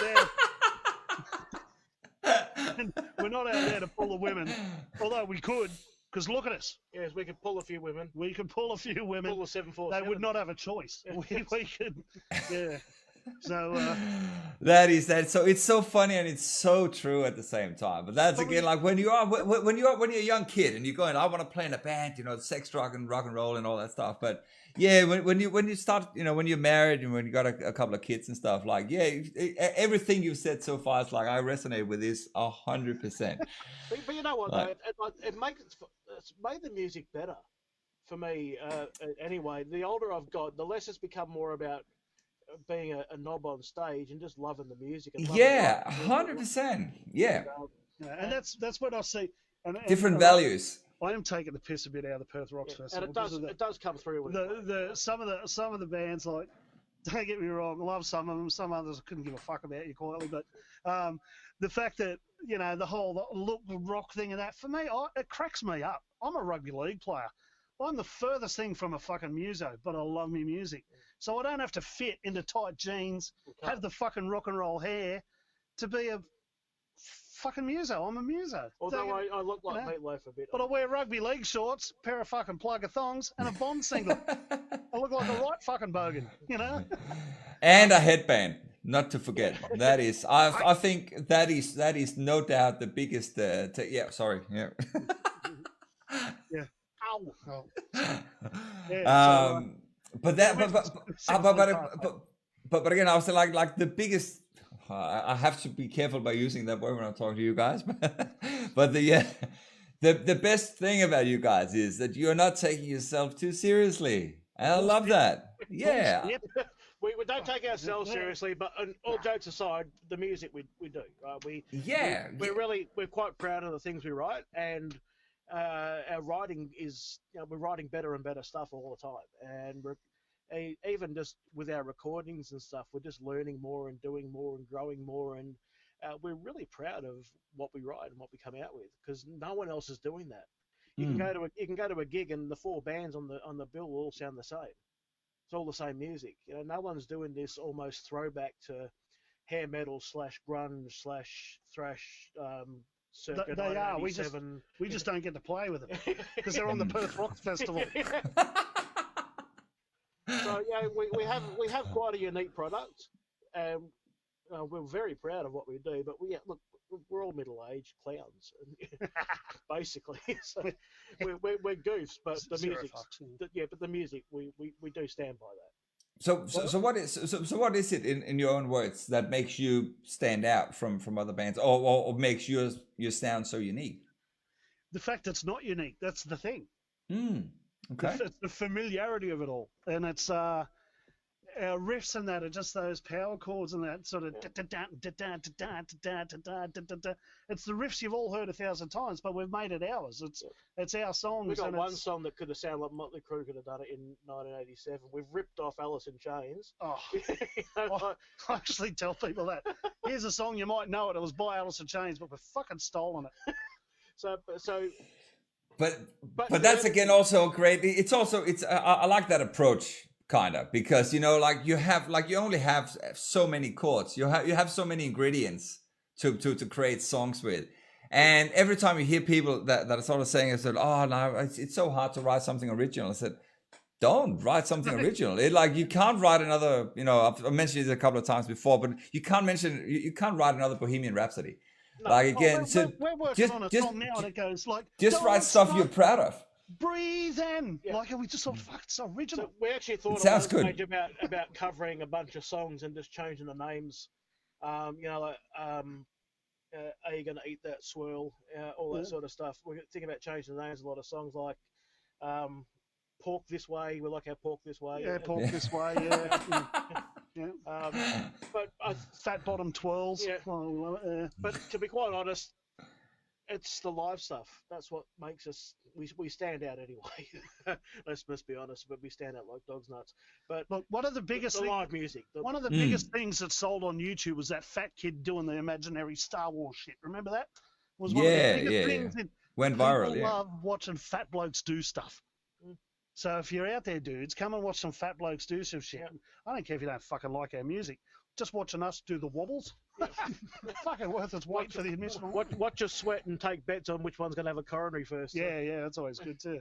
Yeah, I reckon it's the drummer. Yeah, but anyway, yeah. Is someone eating the breast? We can do all those sort of songs. So sharing the breast with you. The breast of me. So with regards to gigging, like have you got any ambitions of maybe playing some gigs outside of Perth? Yes. Well, they won't let us on a plane together. Nah, yeah. For some reason, we have to buy 2 tickets each. He can go on this one, and there's another flight in 2 hours, Jess. So maybe Jai and I sit at the back of one on the opposite sides of the plane. Well, we did remember that time, and we sat on the back of the Tiger thing, and the fucking landed tail first. Yeah, Jess has got a counterbalance up near the cockpit. Yeah. But look, maybe inside the state first, if anyone wants a bunch of overweight middle-aged guys trying to relive their glory. I don't like the cyberspace shit. I don't care if I don't play until we're playing in front of people. I hate all this. I said within the state. I don't hate this, but I hate the. I said within the state. Like Geraldton or Broome or something like that. Oh, okay. Ah. He's gone deaf at his old age too. So. That's probably also the only things that are really accessible at the moment. Given the current restrictions. But is it I guess it's something you would be working on, like to try and get out and play more, or sort of what sort of ambitions have you got with the band? We just love playing. We just enjoy it, and that's why once again zero fucks. We've got no ambitions. I know that sounds crazy, like we've got no ambitions. Well, we must have, or we wouldn't do it. Our ambitions are we play because we all like getting together. We can drink in the dojo, and our wives don't know about it. Did you bring those? Fuck yeah! Right, so they don't know, right? So we can do all that. We're like, how old men fucking build steam engines, and they join a man shed and they build steam engines. Well, we like playing fucking rock and roll, but we're like that. But you can't just play in here. You've got to go out and show people what you do. If we have some good recordings and we're able to put some of our music down that we actually do right from the heart, that's a solid ambition. I don't care if people hear it or not. I'm the sensitive one. Yeah. No, honestly, I love playing, and like I said, what makes us stand out, we do kill it. On this, like we do put The out fact that we've got a combined weight of 780 kilos yeah, also it also sets us apart from a few other bands. It does. We're like a wall of amps, but just a wall instead. There is a wall of amps. You just can't see them. But we just really love playing live, and that's what makes us. We just have fun. Yeah, it's fun. And you know yourself, the buzz you get playing in front of people is nothing. Oh shit! Yeah. And you do see that in the show. Like, I mean, as I said, the fact that we bust our ass for a gig's probably a good thing, because when we do get to play, we go, fuck, we're gonna show you. We're gonna show, and we've got the self-belief, and we have been around. And look, I've played with some of the best artists in Australia. Now, like, I toured around for years with a guy called Phil Emanuel. I don't know if you've heard of that bloke, but Phil Emanuel for me is one of the best guitarists in the world. And you know, and I got to tour with him, and I learned so much from him, and doing tours with Sebastian Bach, and then working for people, you know, like other bands and that over the years, and people that are in the industry, and working as a tech for the people in the industry, like even guys, some of the country fellas that I worked with, and you watch them get on stage, and you see. And I go out and I watch all these guys in Perth, and there's a handful of people in Perth that are getting to that level of performance. And it's like when you talk rugby league or you talk AFL or football or whatever, you know, that's the reason there's a Premier League, and that's why these guys are the premier artists, because you can't be here and you put on a performance and it's just, these guys have just got it. They've just got that thing when they just sound either so good, they're so casual about it and make it look so easy, you know, and it's, we're not there. You know, we're not there. No, we're sort of, we're climbing the ladder. Yeah, we're sort of. We're trying to avoid relegation. Yeah, we're still rolling up leads at the end of the gig. Yeah, we're sort of. Yeah, we get to lift the shit in the back of the van. So yeah. No, Jesse's up that for us now. So what? We've got a roadie. So what is it? What is it that makes these like you mentioned, like a handful of bands? What is it that makes them sort of next level? Oh, you know, you go to a show and you can see it. They just jump out of it. Look, I think Electric State are close to it right now. There's a few absolutely. There's actually a couple of really underrated bands in Perth as well, and one of them's Kobashi. Yeah, Kobashi. No, there's I'm trying to think of them. They got two singers up front. They were down at the Baltimore on Saturday night. They're a surprise packet for me, because who would have thought two singers bouncing off each other, but it kind of had like a rock version of Beastie Boys element about it. Cool. And I was a massive fan. Pterodactyls. I was a massive fan of the Beastie Boys, and you talk to these guys, they come off stage and they look like they're sort of like, one might sort of sell furniture and the other one might, I don't know, be an IT expert or something like that. Like they're once again older fellas, very non-invasive type of blokes. Like they're sort of different to us. We're probably in your face a bit, but when you're backed up against the wall and the room's only 10 foot wide, we're going to be in your face a little bit. But the thing is, you know, but then they get on stage and just and it's bands like that are actually, they're just, you put them in the right environment and they would swim, they wouldn't sink, you know.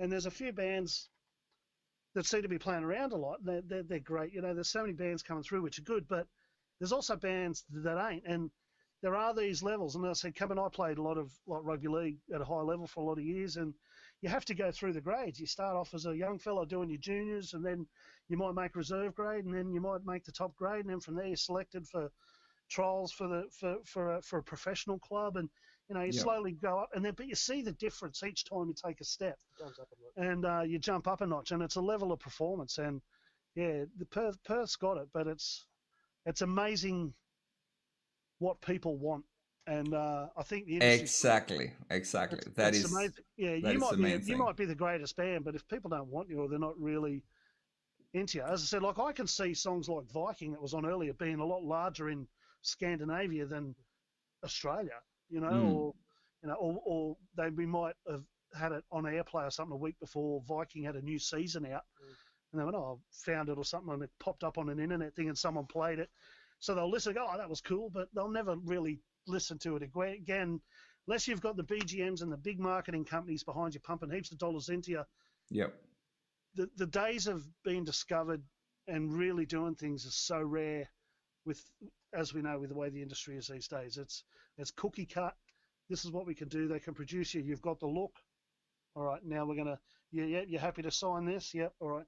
Now your face is going to be everywhere. So and you'll make us money. yeah, but there is still, like, we had Gyroscope come up locally here the other week, and you know, And Gyroscope. we weren't asked to support them. You don't sound dark at all. They were up here the other week and they were great, and you can still see that even though they go back 15 years ago when they were really hitting their straps, they've still got a big market here in the Perth today. Why? Because they're climbing up into that echelon of band. You know, they put on a good show. So yeah, it's really cool. But it is interesting sort of to see how the industry works this day and age. And again, it's a very, very common conversation topic that I have with other bands as well, is how you break through the noise, like how you, if it is something you do want, because again, like let's also be honest, it's not all bands that actually want to you know, take it to the next level.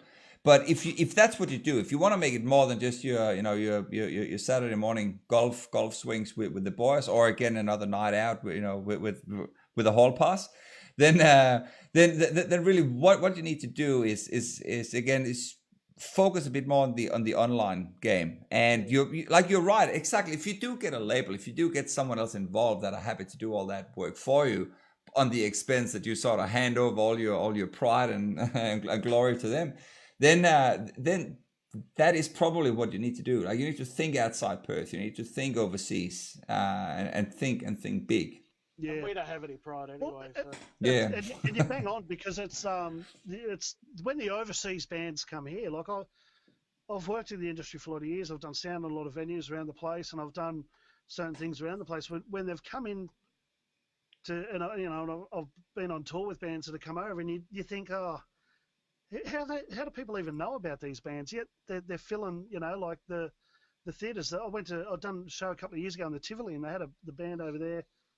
I can't remember their name off the top of my head. It wasn't Cog, because they're Australian. They're from over. They're very similar, and I didn't know the name of the band, and I just went, "Wow, who are these guys?" They played the night before the show we were on, and then absolutely filled the theatre. And I went, I've never heard. How could I not have heard these guys? You know, and heavy. They were heavy, but they were awesome. And yeah, and I think, you know, sometimes you make it overseas first, you know, before you know, it just depends. It's just weird. You never know, and you can't do that without your online. No, you can't. You can't. But that's why we knock out a few film clips. Like, we're slowly chipping away at what we put in. And look, we got no shame. I'm of the school of, you can't be too precious with it. You got to just release it as it was, because you get to see it for the first time. We watch it 58 times before we let it go. We let it go, and you become too critical on it. You know? We try to be careful not to overproduce anything. Yeah, we actually like the mistakes, and if someone fucks up, we go, oh, let's leave it there. And there's songs from the 70s that I love, Led Zeppelin and bands like that. You can hear mistakes in the song, and it's what makes them. And people love it. They go, I love it, because it's and half these weird riffs that they used to do back in the 70s and the 80s, early 80s, all these weird sort of, and you'll hear this sort of one weird riff in a song that he did, this weird notation, and you go, that's fucking weird. And you know why? Because he didn't mean to do it. And that's why it's so wrong. But now it makes that song really unique, and it's fucked when you're playing a cover band and you're trying to do this thing and it's way out of scale and it's not in your head, and you're trying to play it and you go, oh fuck, this is doing my head in. And it's then you talk, like, you watch a documentary on the artist, and they go, yeah, I remember Keith done that. He didn't fucking mean to do that, did he? He got his scales all wrong, and he fucking played these weird scales and that. But we just left it in the song anyway. Fuck it, we're not going to record that again. So we come from that school, you know. Yeah. Just do it. You know what? That's it. That's Kobashi, baby. Get it out there, you know. Because Pete, he's definitely dead. But when Pete used to be alive and he used to play for us, he's very critical of his lead solos, and you heard that in he's like, he's a great player, he's got a great touch, but he'll do 50 takes, and we go, the first one was awesome. Nah, I reckon I can do better.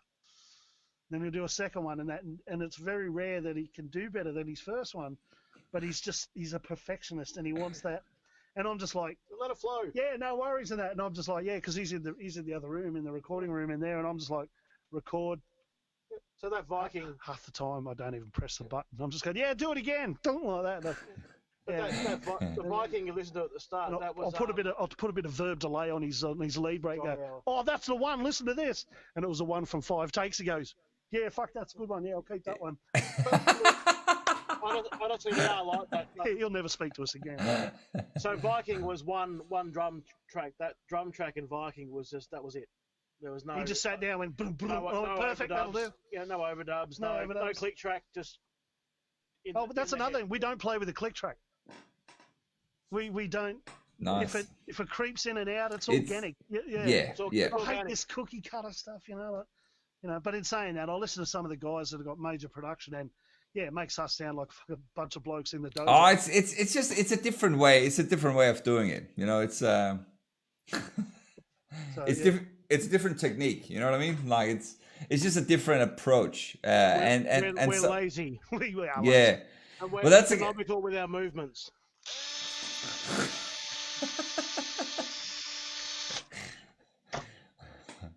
Oh man, that's gonna haunt me forever, man. Seeing that the drill with the lollipop, man. But wait till later. You see where I put it with Jess. It's gonna haunt him for the rest of the night as well. Well, he'll wake up tomorrow with a bigger dot, I suppose. Actually, somewhere. That could be his punishment. We're gonna roll that in gravel, roll him in gravy, and then I'm gonna take to Jess with that drill and a paddle pop rolled in gravel. So. Suck him up, big boy. Yeah, here it comes. That's right. I do my sucking free.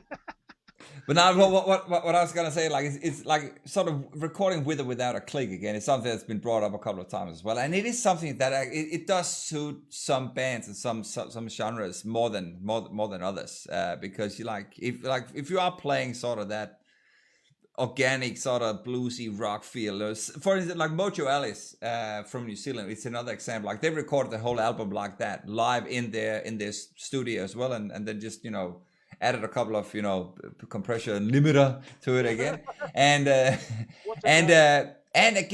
it worked really well for that sound. If that's what you want to do. But yeah, definitely, like hands down, other bands cannot do that because it needs all these extra layers. You look at a band like Bayview Suspect, right? They're full on there. They're amazing. They're a bunch of young dudes that's sort of coming up the scale too. They're heading to the stratosphere of metal world and they're hungry and you can see it in them. But it'd be very hard. You couldn't just go live in it because you don't get that kick. You need to. That's right. Triggers and all that. You need to add all that to get it to the sound they want. So, but I'll tell you what, I'd hate to be setting up see the setup for their for a show, and they had a lot of work, but they're really keen. But to get all that sound, so you're right, you can't have certain genres. We're sticking to a kind of a 70s rock sort of feel with a bit of a metal. But we just done a song called Vile Nation, and it's kind of in the feel of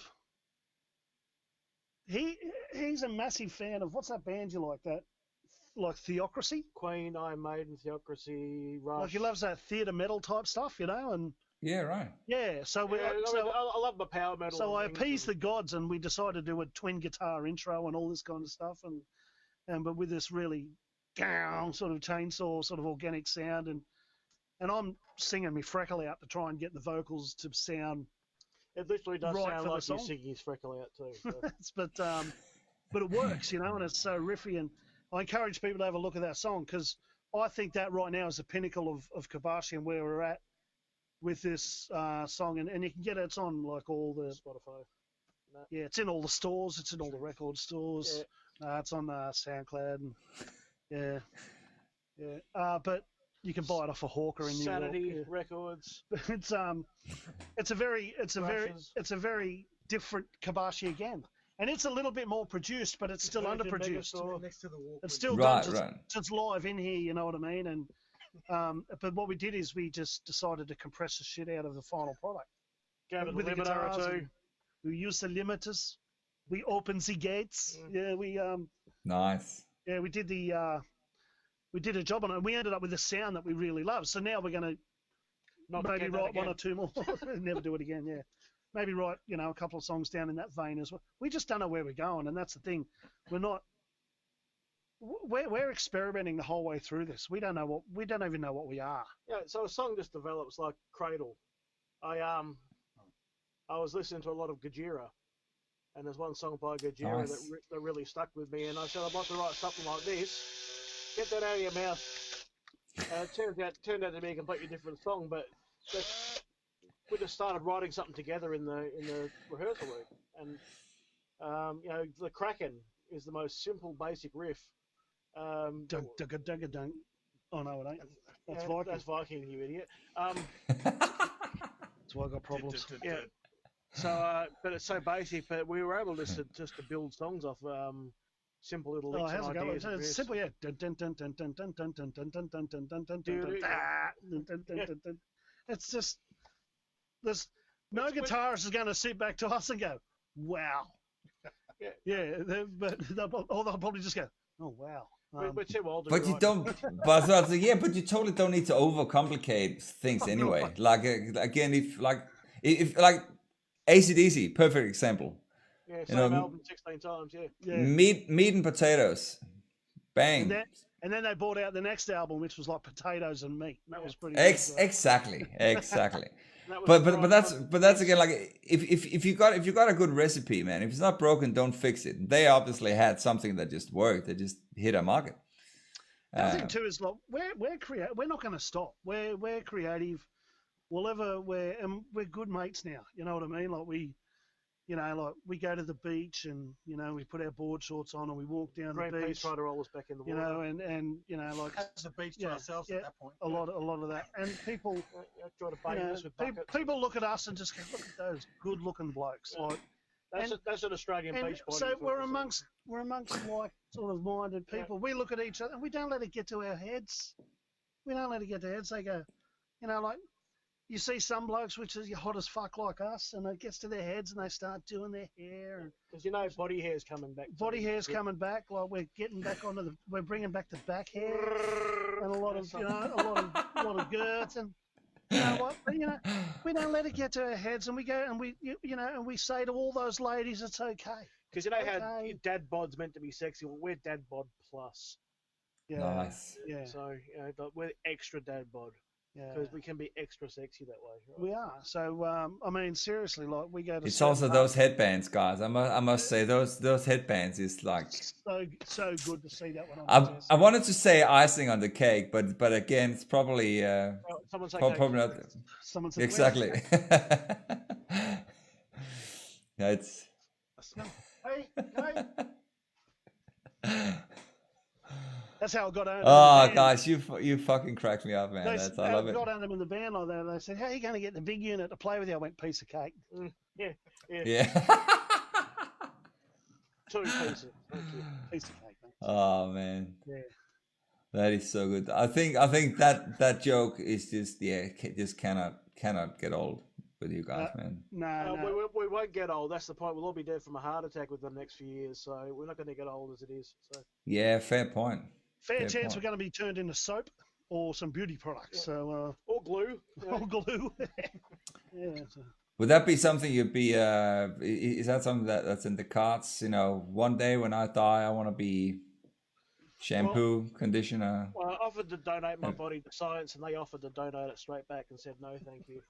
I want my casket to be carried by 2 supermodels. Nice.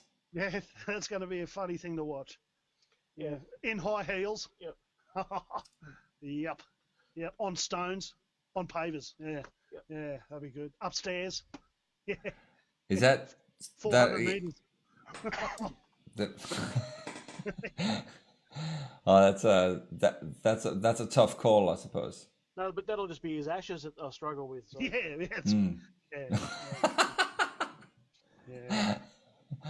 No, we definitely are going to leave a large footprint. Actually, our carbon footprint is out of control at the moment. We need to work on that and appeal a bit more to the sort of the hippie folk out there, So well, that's because Jai's got a gas problem, so it is affecting the many layers of the ozone. I always thought farting was good for you, and I called it a mythos. So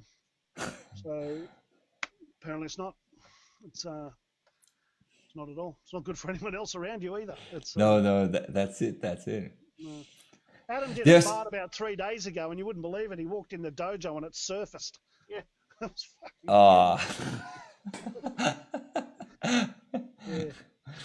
Well, I think you brought up earlier that that I completely forgot to ask about was you mentioned you had a podcast. Yeah. So Can you tell us a bit more about that? yes. Well, since this new job, it's really slowed down. It's not. You blow me away with your commitment. I mean, what do you do? 3 or 4 a week? I've done. I'll be doing 6 this week, which Six is this week. which is too much. So again, I'm You were deliberately. You're like Joe Rogan on crystal meth. What the Uh, fuck? 6 uh, weeks? I, In 2 wish. hours? I wish. Wow. Yeah, but yeah. So I'm gonna sort of slow down over the next 2 weeks because again, I need to catch up with the editing of all the ones I've done so far. But Not only, my friend, you got a little kid there and a wife there that's probably want time. And if you that's- do need lessons about That's the lazy, come to us. confliction that I get too is when you do podcasts and you're out playing and you work and all that kind of stuff, and you've got a beautiful wife and a beautiful little kid there. And a couple of years ago, I lost my brother. He just dropped dead, and oh wow, it taught me that money doesn't mean fuck all. People no, come and go. The world keeps turning. Shit is what it is. But the most valuable commodity on the planet is time. yep, And couldn't agree time's more. something that we're here for such a short time. And when I see people out at a restaurant together with their heads buried in a phone, and that, it just blows my mind. Because I'm sure if they knew that they were going to get hit by a bus the next day, they might try and have a conversation with that person. So treat every day like it could be the last minute with somebody. And Who's the soft one now? yeah, but it's just. I think we all are. Yeah, we all soft. Yeah. We're all pretty spongy. But Um, it's in time, and that's why I've sort of slowed down on the podcast. But it's called Stacks. I've had interviews with musicians from all around the place, all over the planet, people that are no longer with us, all sorts of people, comedians, just guys that love a chat, and half of it's lighthearted, some of it's serious. You just never know where it's going to go, and as you know with this thing, it's an amazing thing. But wow, 6 a week, hat off to you. So I've done probably 50 to 60 episodes on this podcast, which run for a few hours as well. But I just wait till someone comes along. I don't actively go out and try and. I used to do that, and I found that people that I was getting on weren't the right people. They were trying to either sell something or they were trying to. Right. You know what I'm saying? They were Yeah, just doing it for the wrong reasons. Yeah, Yeah. and if you open it up to everybody, mind you, this is exactly how we got on here. But if you open it up to everybody, you just sometimes. So righty, won't have us back. Sometimes you don't get the right content. You know what I mean? You don't get the right content. Yeah, yeah, for sure. And so you've spent. And look, there's probably 14 or 15 out of that 50 that I never let go to air because it was just terrible. It was just people didn't know how to do an interview. They didn't know how to talk about themselves. They didn't know how to communicate. And most often it was younger guys who would just sit there and, yeah. And it was a shit interview. So what, and it was sad because they'd sort of say to me, oh, why didn't you put my interview out? And me being the soft touch of them, so because it was shit, and it sort of hurts them. And I said, mate, you've got to be able to talk. It was listen to it. And I'd send them a copy and go, you can't have these dead spaces. So yeah. But I found it hard. And look, I still do it. Kelvin's got Neighbour of the Beast. I don't know if he spoke about that the other week. Yeah, he did. Yep. And so what I plan to do is, because I am pressed for time, I had a show on that called Stacks Radio, but I was basically a radio station with all these characters that I was playing. So the Arnold Schwarzeneggers and the Aussies and a guy called Kenny Singh, who was a neurotic newsreader, and all these other things. And I enjoyed doing that, but to do an hour show each week was taking so much time away from my family that I've had to say, look, Pete, I just can't do it anymore. My family comes first. And so I'm going to try and narrow it down and do 5-minute skits a week. So I can, like Ozzy Osbourne might be the guy that I might send off to Neighbour of the Beast. So it could just be a 5-minute thing on Kelvin's show. Right. Yeah, gotcha. Pete can have Kenny Sing the newsreader, and I'll just do a piss take on all the music going on in Perth at the moment and just come up with completely bullshit story. I remember one I'd done on Matty Hort from Commander Panda about how he was a male model and all the girls loved him and all this kind of stuff, and that he had all these people chasing him, and he sort of got to me, what the fuck's that about? And I went, I don't ask for permission. I don't care. I'll just go fucking make up something about somebody, worry about it later. And Pete loves it. He'll put it to air, but I don't. It's funny content, but there's no personal attack. You know what I mean? There's nothing malicious in it. There's nothing malicious. Yeah, it's basically something that's out there in the open that everybody knows about, and I'll take that and I'll just run a mile with it. So, but that's what comedy is, though. right, Like, that's what yeah. I'll wobble away quickly. Yeah. Waddle a mile. So again, like it is like you're grabbing something that is so obvious, or something that is a part of like your like a daily routine for most people, and you make it funny, like you put your own spin on it. You know what cracks me up? Like this is, and I've done it for ages, and these boys know it too because I think they've started doing it as well. If someone does a post about a show they're doing, I'll just write Kobashi. Yeah, I've noticed that. I just write Kobashi. That's how we got blocked from Perth Rocks. That's how we got blocked from Perth Rocks. And I found out some info like Paul California, and the reason I thought I'll sort of go down Carl's path is like I've never met the bloke, but I've been watching his videos about how he's got this alter ego as well, like the wrestler and all that kind of stuff, and he's got this big persona. So I thought, fuck, I can have a bit of fun with this bloke. Complete opposite. He's like he sent a message out on their site saying, you know, does anyone know this JD bloke from Kobashi?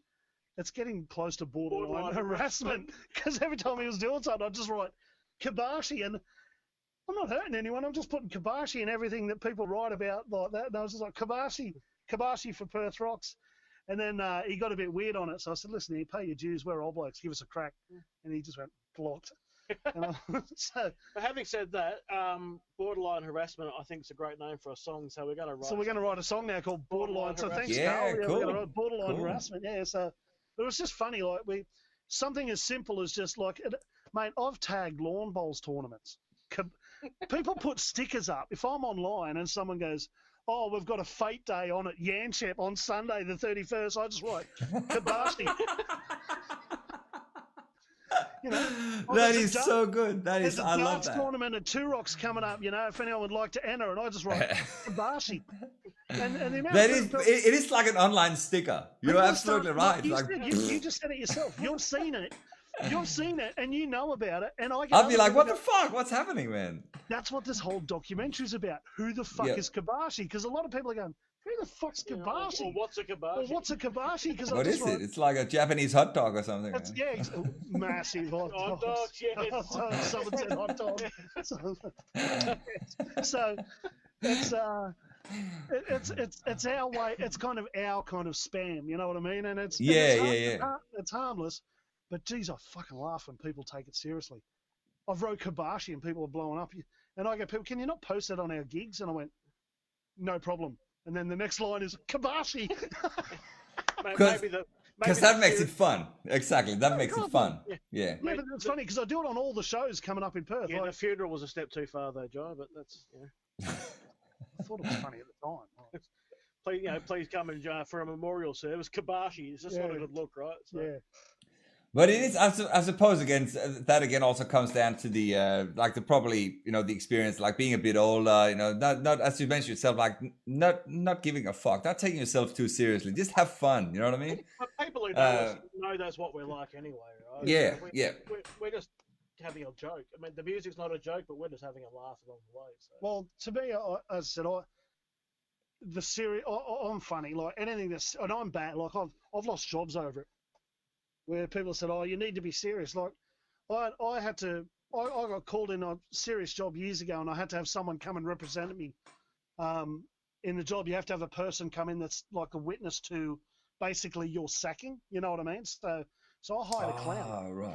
I actually hired a clown to come in and come in and do the sacking, and that was the person. And they're called support people. This is where our fucking world's got to.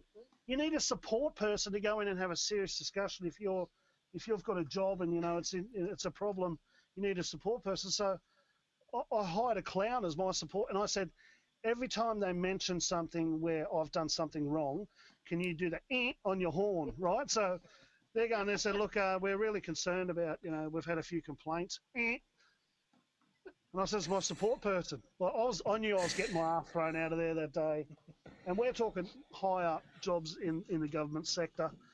So the higher up these jobs, the more serious they are.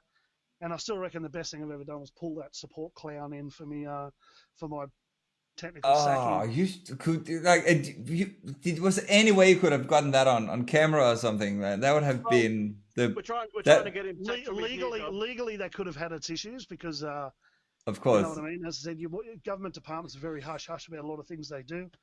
And Next time he's going to hire a mariachi but band. next time But- I get sacked, which is always well on the cards, I'll obviously do a support clown gig again, and I'll do my best to film it. So Zero fucks given. So I'm Zero sure. fucks, yeah. But it was the best thing. It's still to this day the best thing I've ever done in life was have a support clown go into me when I was getting sacked from a role for a department up north. Oh So it was man, quite that fun. is epic. Yeah, it That was is talked epic, about man. for years, and I remember walking out, and one of the girls that was at the front counter, she said, "That's probably the best thing I've ever seen in my life," and she's just like crying with tears. And when the lawyers have walked out for the company and they walked out, she's there tears, and she's like, I have to pull on this real straight face, and they just looked like this. Couldn't believe this. And when they said, "You've got to take this seriously," beep, beep, beep.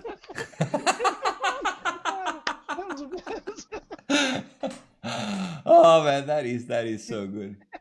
That is so. Yeah, How do you top that?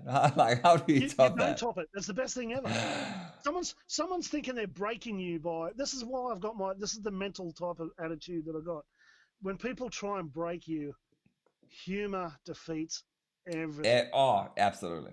Everything. And when someone thinks they're making your life miserable and you walk in with a support clown, you've fucked them. You've checkmate. You've You just win. checkmate. Yeah. Yeah. Because it's like, you could lose your job. Meh. You need to take me seriously. Yeah. So, Oh yeah. man, And that's the attitude I bring to Kobashi. That's where we're at with Kobashi. We're serious about our music because it's, but not entirely. We're not serious people, so It still comes from like we write about mythology. And, we love mythology. Stuff that we love. We write about things we love. Like, Turkish temples and the Kraken and Vikings and bizarre preachers in Newcastle and all this sort of stuff. But yeah, we're not. We are clowns ourselves. We've got actually a song called The Preacher. I'll tell that story. It's about I won't mention his name. I don't know if I can, but Bob. Father Arthur. I'll call him. I'll leave. I won't say his surname. But he was a guy who I come from Newcastle and up in the valley, who had a really bad history of things going on with young kids, And one of these guys got older, went back, and he shot him, killed him outright. wow. And the song is about. It's called The Preacher, but it's about metaphorically, he was putting the gun in his hand. You know what I mean? Like it's sort of, It wasn't a euphemism. yeah, it wasn't like he actually sort of like he goes, by what he did to this young fella many years ago, he put a gun in his hand back in that day, then to come back and shoot him dead later. And I come from a town where I've had mates shot dead, and a lot of bikers and all that kind of stuff, and a lot of stuff went down like Milpera massacres and all that kind of stuff, and people have lived up there from a very heavy bikie culture. And just recently I had a mate of mine, and that bloke went up and just put a gun to his head and blew his brains apart, and in his shed with his family, and like it's just bullshit what goes on over there. And it kind of spurns some of the writing, and the Preachers sort of that was the story out of all the wild stuff that's gone on over there, is the stuff that really stuck in my mind. And so when I said we write about stuff we love. So in the songs, as much as the piss tape, us being like that, but there's a few of I'm a bit of a storyteller with some of the writings as well. Göbekli Tepe is about a temple, a Turkish temple, Göbekli Tepe, Potbelly Mountain, and it's about an ancient site that's been discovered. They talk about like we've been around as a modern civilization for 4,000 years. Well, that dates back 11,000 years. So go and explain that one. You know what I mean? So we're I love listening to people who talk about not so much ancient aliens, but ancient history. And Randall Carlson's a geologist who talks about how we're people with amnesia, and we kind of forgotten our past. And I've got this theory that the pyramids weren't built by humans; they were built by someone else, the Sumerians or whoever, or the Anunnaki and all that kind of stuff. Yeah. Then something happened to the planet. There was obviously floods. A lot of people got wiped out. There was a major catastrophe, and we started again. You know what I mean? And it was the people who lived in small pockets, who knew how to hunt and gather, and could build up again. It was the civilizations that got wiped. If we got hit by a meteor now, I wonder how many of the people listening tonight, the whole 3 of them, or 4, whoever wanted to listen to Kobashi Rabbit on, knows how to go out and skin an animal, hunt it, skin it, prepare it to the point where you're putting it on your plate. Yep. You know, You'd have to learn very quickly. Down, and so COVID was a little snippet of that. You know, we have these deep things, and we write about crystal meth. So we so we get here, and this is the shit we talk about. We just sit here, have a few whiskeys, and we love our Japanese whiskey, and we'll just crap on. But they're the discussions we're having. You know, like we're young, it's about fun and being cool and fucking shagging birds and chasing girls or guys or whatever you want to do. We've done all that. We're way past that. The songs that we write we can't chase anything. Are stuff that we're, as older fellas, we're sitting back going like, how the fuck did that happen? You know, like what? Yeah. How did they miss? How did certain elements of we asked that question about history, our lives as well, though. Yeah, we did that too. Like we look at each other in the mirror and we're like, how the fuck did that happen? And then we sort of look at our garbage bin that's full of like KFC packets and our answers are answered pretty quickly. So yeah. But we're still wondering. So when you listen to songs like that and the Kraken, I love that Norse mythology. I've got a bit of a connection to Norse mythology myself, and it's so I've got that vested interest in it there, and consider myself a bit of a modern day Viking in a weird kind of fucking way. And I've got Norwegian in me, but that doesn't mean anything. So. Yeah. I had Jess in me, and that was really uncomfortable. But that's how we earned the dot. That's how we earned the dot. Yeah. Nice. So, well, it is definitely so. Like again, getting older and wiser and softer and stuff like it's. I must admit, like after having kids myself, you know, like I've grown into be a bit of a softie myself, you know, like you get emotional about stuff, and you know, it's like again, I think the main thing is like your priorities change. Yeah. Time is as you mentioned earlier, it's a lot more valuable. I think we get a bit more cynical though. Probably again in some circumstances, yeah. I think that boils down to the individual. Some people are very cynical. I think I've grown into be a lot more tolerant and have a lot less ego than I had. You know, if you took me back 15 years, or even before I was married, or definitely before I had kids. Kids are the great leveler. 100%. It's sort of like you sort of restart. Like your life is reset, and now you have your life with children. Because that is such a big thing. That's actually one of the main reasons. This is again probably this is I think the first time I'm actually talking about this on the podcast. That's actually one of the main things why I'm doing so much at the moment in music, is because that is ultimately what I want to change over to, because I want to spend more time with my kids. Yep. So what I'm doing, you're right. I'm doing 6 podcasts this week, and again, even though I've been talking to you guys for a long time, almost 3 hours now. Sorry, 2.5 hours. Wow.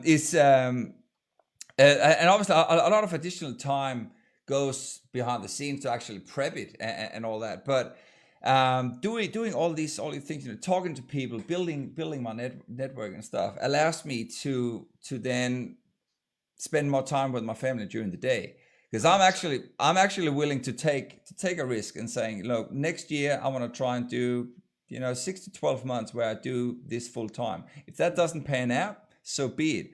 But at least you've given it a full crack. Given it a crack, yeah. Do you think, is there a chance of sponsorship? Is there a chance of commercializing a little bit so that it does turn into dollars and the hits and monetizing it through it's your channels and all that stuff? I'm not too worried about that at this point in time, because again I have a lot more stuff in the pipeline, a lot of other stuff that I want to. So again, something I will be announcing very soon, and it's not that it's a big secret, but yeah, there's a lot more stuff sort of in the pipeline. But the main thing is I just want to get back into music. Like I've been doing something I'm not passionate about for too long, and again, life is too short. And I think the main thing for me is the fact is seeing my kids grow up means more to me than anything, especially if you are, talking about jobs, that make money. You want to sort of chase your career. If you chase a career and chase money on the expense of not being there for your family, I would give that up in a split second, and live on 2-minute noodles if I could be there for my little boys. No, I hear you 100%. And with what I do today, I get to spend. I used to be on the road all the time, and now I get to spend every day with my daughter, and it means the world to me. So yeah, I'm 100% on that one. How old is she? Just turned 4, going on 36. So Yeah. she's a spin out. But yeah. Yeah, you can nearly interview her one day on. you get a good 3 hours of content out of Kiki as well. So, yeah, totally hear you. And it's if you can make that work, mate, good luck to you. We wish you the best. And yeah, so but in knowing that it's wrapped up for so long, I might be the guy that wraps it up and go. And I just want to say on behalf of Kobashi And Pete. Hey, And Pete. Well, you've got to go over and dig him out. He's fuck there's a him. move for We're gonna leave him there. We'll find someone else. We'll give All him the- a shoe. We'll give All him the a smoke shoe- is gone, by the way, guys. There's We'll give no. him a shoehorn and a book of hope, You and might see if laugh. he Still can get out. some in here. Yeah. So no, he's definitely dead. He hasn't moved for a long time, but yeah, no, we really appreciate this, mate. And look, It's been so entertaining, man. It's been. yeah, I know. I'm saying. Who would have thought 3 fat blokes could be so interesting, right? So I know. But that's again when you don't have many expectations. Like I had no idea what I was expecting tonight, and you have completely taken the cake of this has been one of the funniest episodes I've done. we know your very first thought was, wow, morbidly obese. Yeah. Nah, man, it's been really entertaining, and I'm really looking forward to hear more about your documentary. I'll be a fan there. Yeah, and certain elements have to fall in line.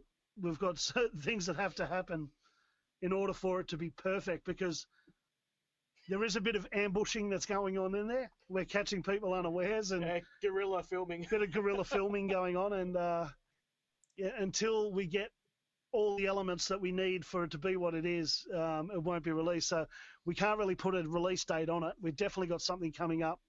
It is in production, though. And we've definitely got a particular festival that we're going to turn up to see what happens. I can't wait for that day. Having said that, though, we are playing down at the Stop the Violence in Bunbury. Stop the Violence in Bunbury. Yeah. Do a couple of geek shout-outs. Yeah, we're doing also, we're opening for a Judas Priest cover band I think it's in the city at the sewing room. So we're getting to do 25 minutes, which is short as fuck. But I actually don't mind that, because we're gonna go that hard and fast for 25 minutes. It's about our limit. That's about our limit. Yes. Yeah, we don't have to do one ballad just to get our breath back. So yeah, that's pretty cool. It's a 16-minute instrumental. So yeah, that's coming. I actually can't even tell you the date. 25th of September, isn't it? That's why I've got this guy in the band. I Pete, was what's about the to date say. there? So, and apart from that, look, we don't know. We'll see what happens. People might throw us a bone and go, "Hey, might watch this." And go, "I wish you get these guys to do a gig," and that could be one of the 3 nights a year we get out. So be prepared for. Look, all we want is just a hamburger. You put a hamburger out there for us, and we'll turn up and play. We are a big hunker burn of love, but we'll be there. So we'll be there, and in our Elvis suit glory. So awesome, man. Yeah. And where should people go if they want to stay up to date? Oh, it's KobashiBand.com. Just talk to us. Jess doesn't get to talk to anybody because he's got no friends. And He's usually on the talkative he's one. plugging the media stuff, dickhead. Yeah. So there's Kobashi Facebook no, but I'm just saying, page. talk to Jess online. He'll talk back. Yeah. He's really good at talking. Kobashi Facebook page, Kobashi Band on Instagram. There's the KobashiBand.com webpage. Well, it's basic. It's like if you put Kobashi Band, you're going in the right direction. A heap of stuff will come up. Kobashi Band on YouTube. Just Google Kobashi Band on YouTube is very If you entertaining. I can vouch for that. If you just write Kobashi, Not Kabushi. if you just write Kobashi, be prepared to get a lot of a big Japanese fella in pink underwear. All right, so that's that's kind of close. There's also the wrestler as well. And then, the wrestler as well. So, Fantastic. So can we expect any sort of like underwear mankini shots of yourselves in the near future? Yeah, well, actually, we didn't talk about that, did we? No. We've just had a really good offer. It's called Mankind. It's a male strip review called Mankind. You haven't heard of it? No, I haven't. No. See, well, what's happening is because everyone's seen. I'm male enthralled strippers, now. Right, everyone's seen male strippers, with the abs and the good pecs and good biceps and all that kind of shit. And they're getting kind of sick of, going out in the fireman costume and the fucking police outfit, taking the clothes off, right? Everyone's seen it. Basically, us 3 units walk out naked, and we get paid to put our clothes back on. Yeah. That's one of the benefits you have when you make Jack Black look like a male model, Like, there's only so many avenues. And we've worked out dance moves, haven't we? Like, give us all your money. We're rolling in and the money. your loving too. Yeah, and we'll be rolling in it, literally. Like, so.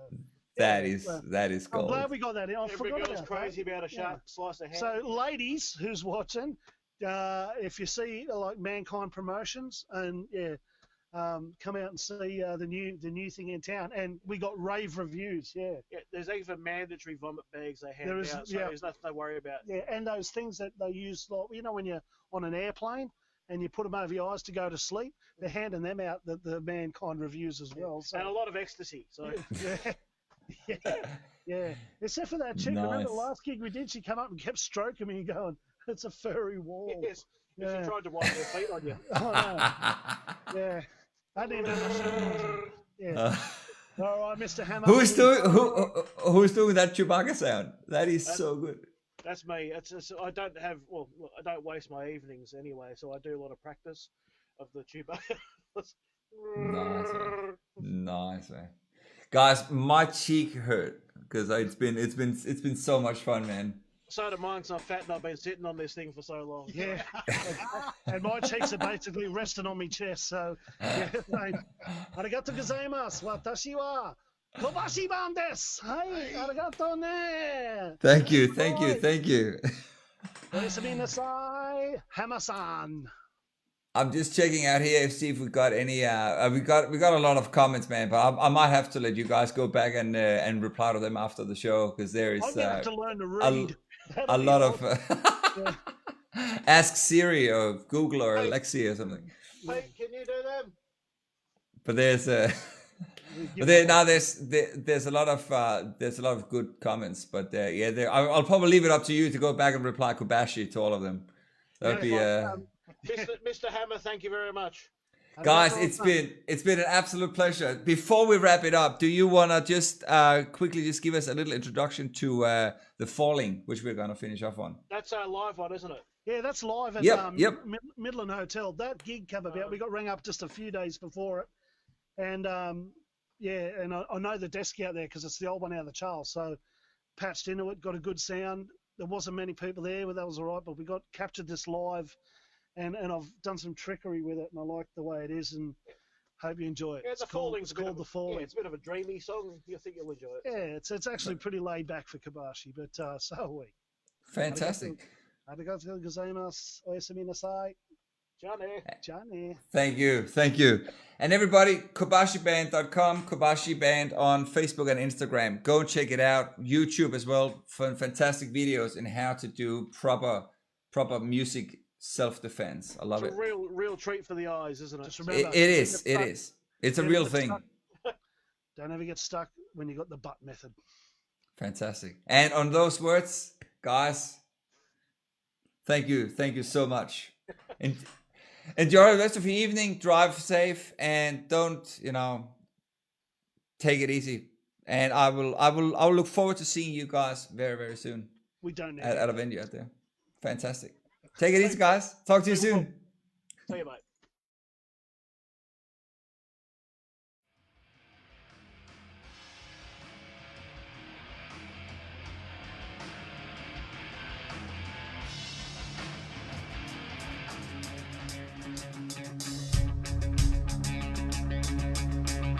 There's a song called The Fall of the Fall.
thanks so much for tuning in or listening along to the show.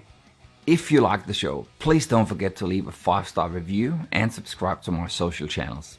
It doesn't cost you anything, but it greatly helps me to build my networks and my chances of getting sponsors to keep this show running. If you want to take it to the next level, please head over to patreon.com/StephenHellhammer and become a patron by joining the exclusive community there. You can start from as little as $3 per month. And for just a little extra, you get access to some fantastic features, outtakes, behind the scenes stuff, and much, much more. That's less than the cost of a cup of coffee per month. And that way you can help me build better content. I can devote more time to find awesome guests and just generally just keep everything flowing. If you want to be on the show or subscribe to my mailing list, send an email to steven@hellhammer.com, and that is HELHammer.com. That way I can start sending you exclusive invites, random stuff, and messages that, who knows, you might enjoy. So that's it. Have a rocking day ahead, guys, and I will see you on the live stream or in your headphones very soon. Take it easy.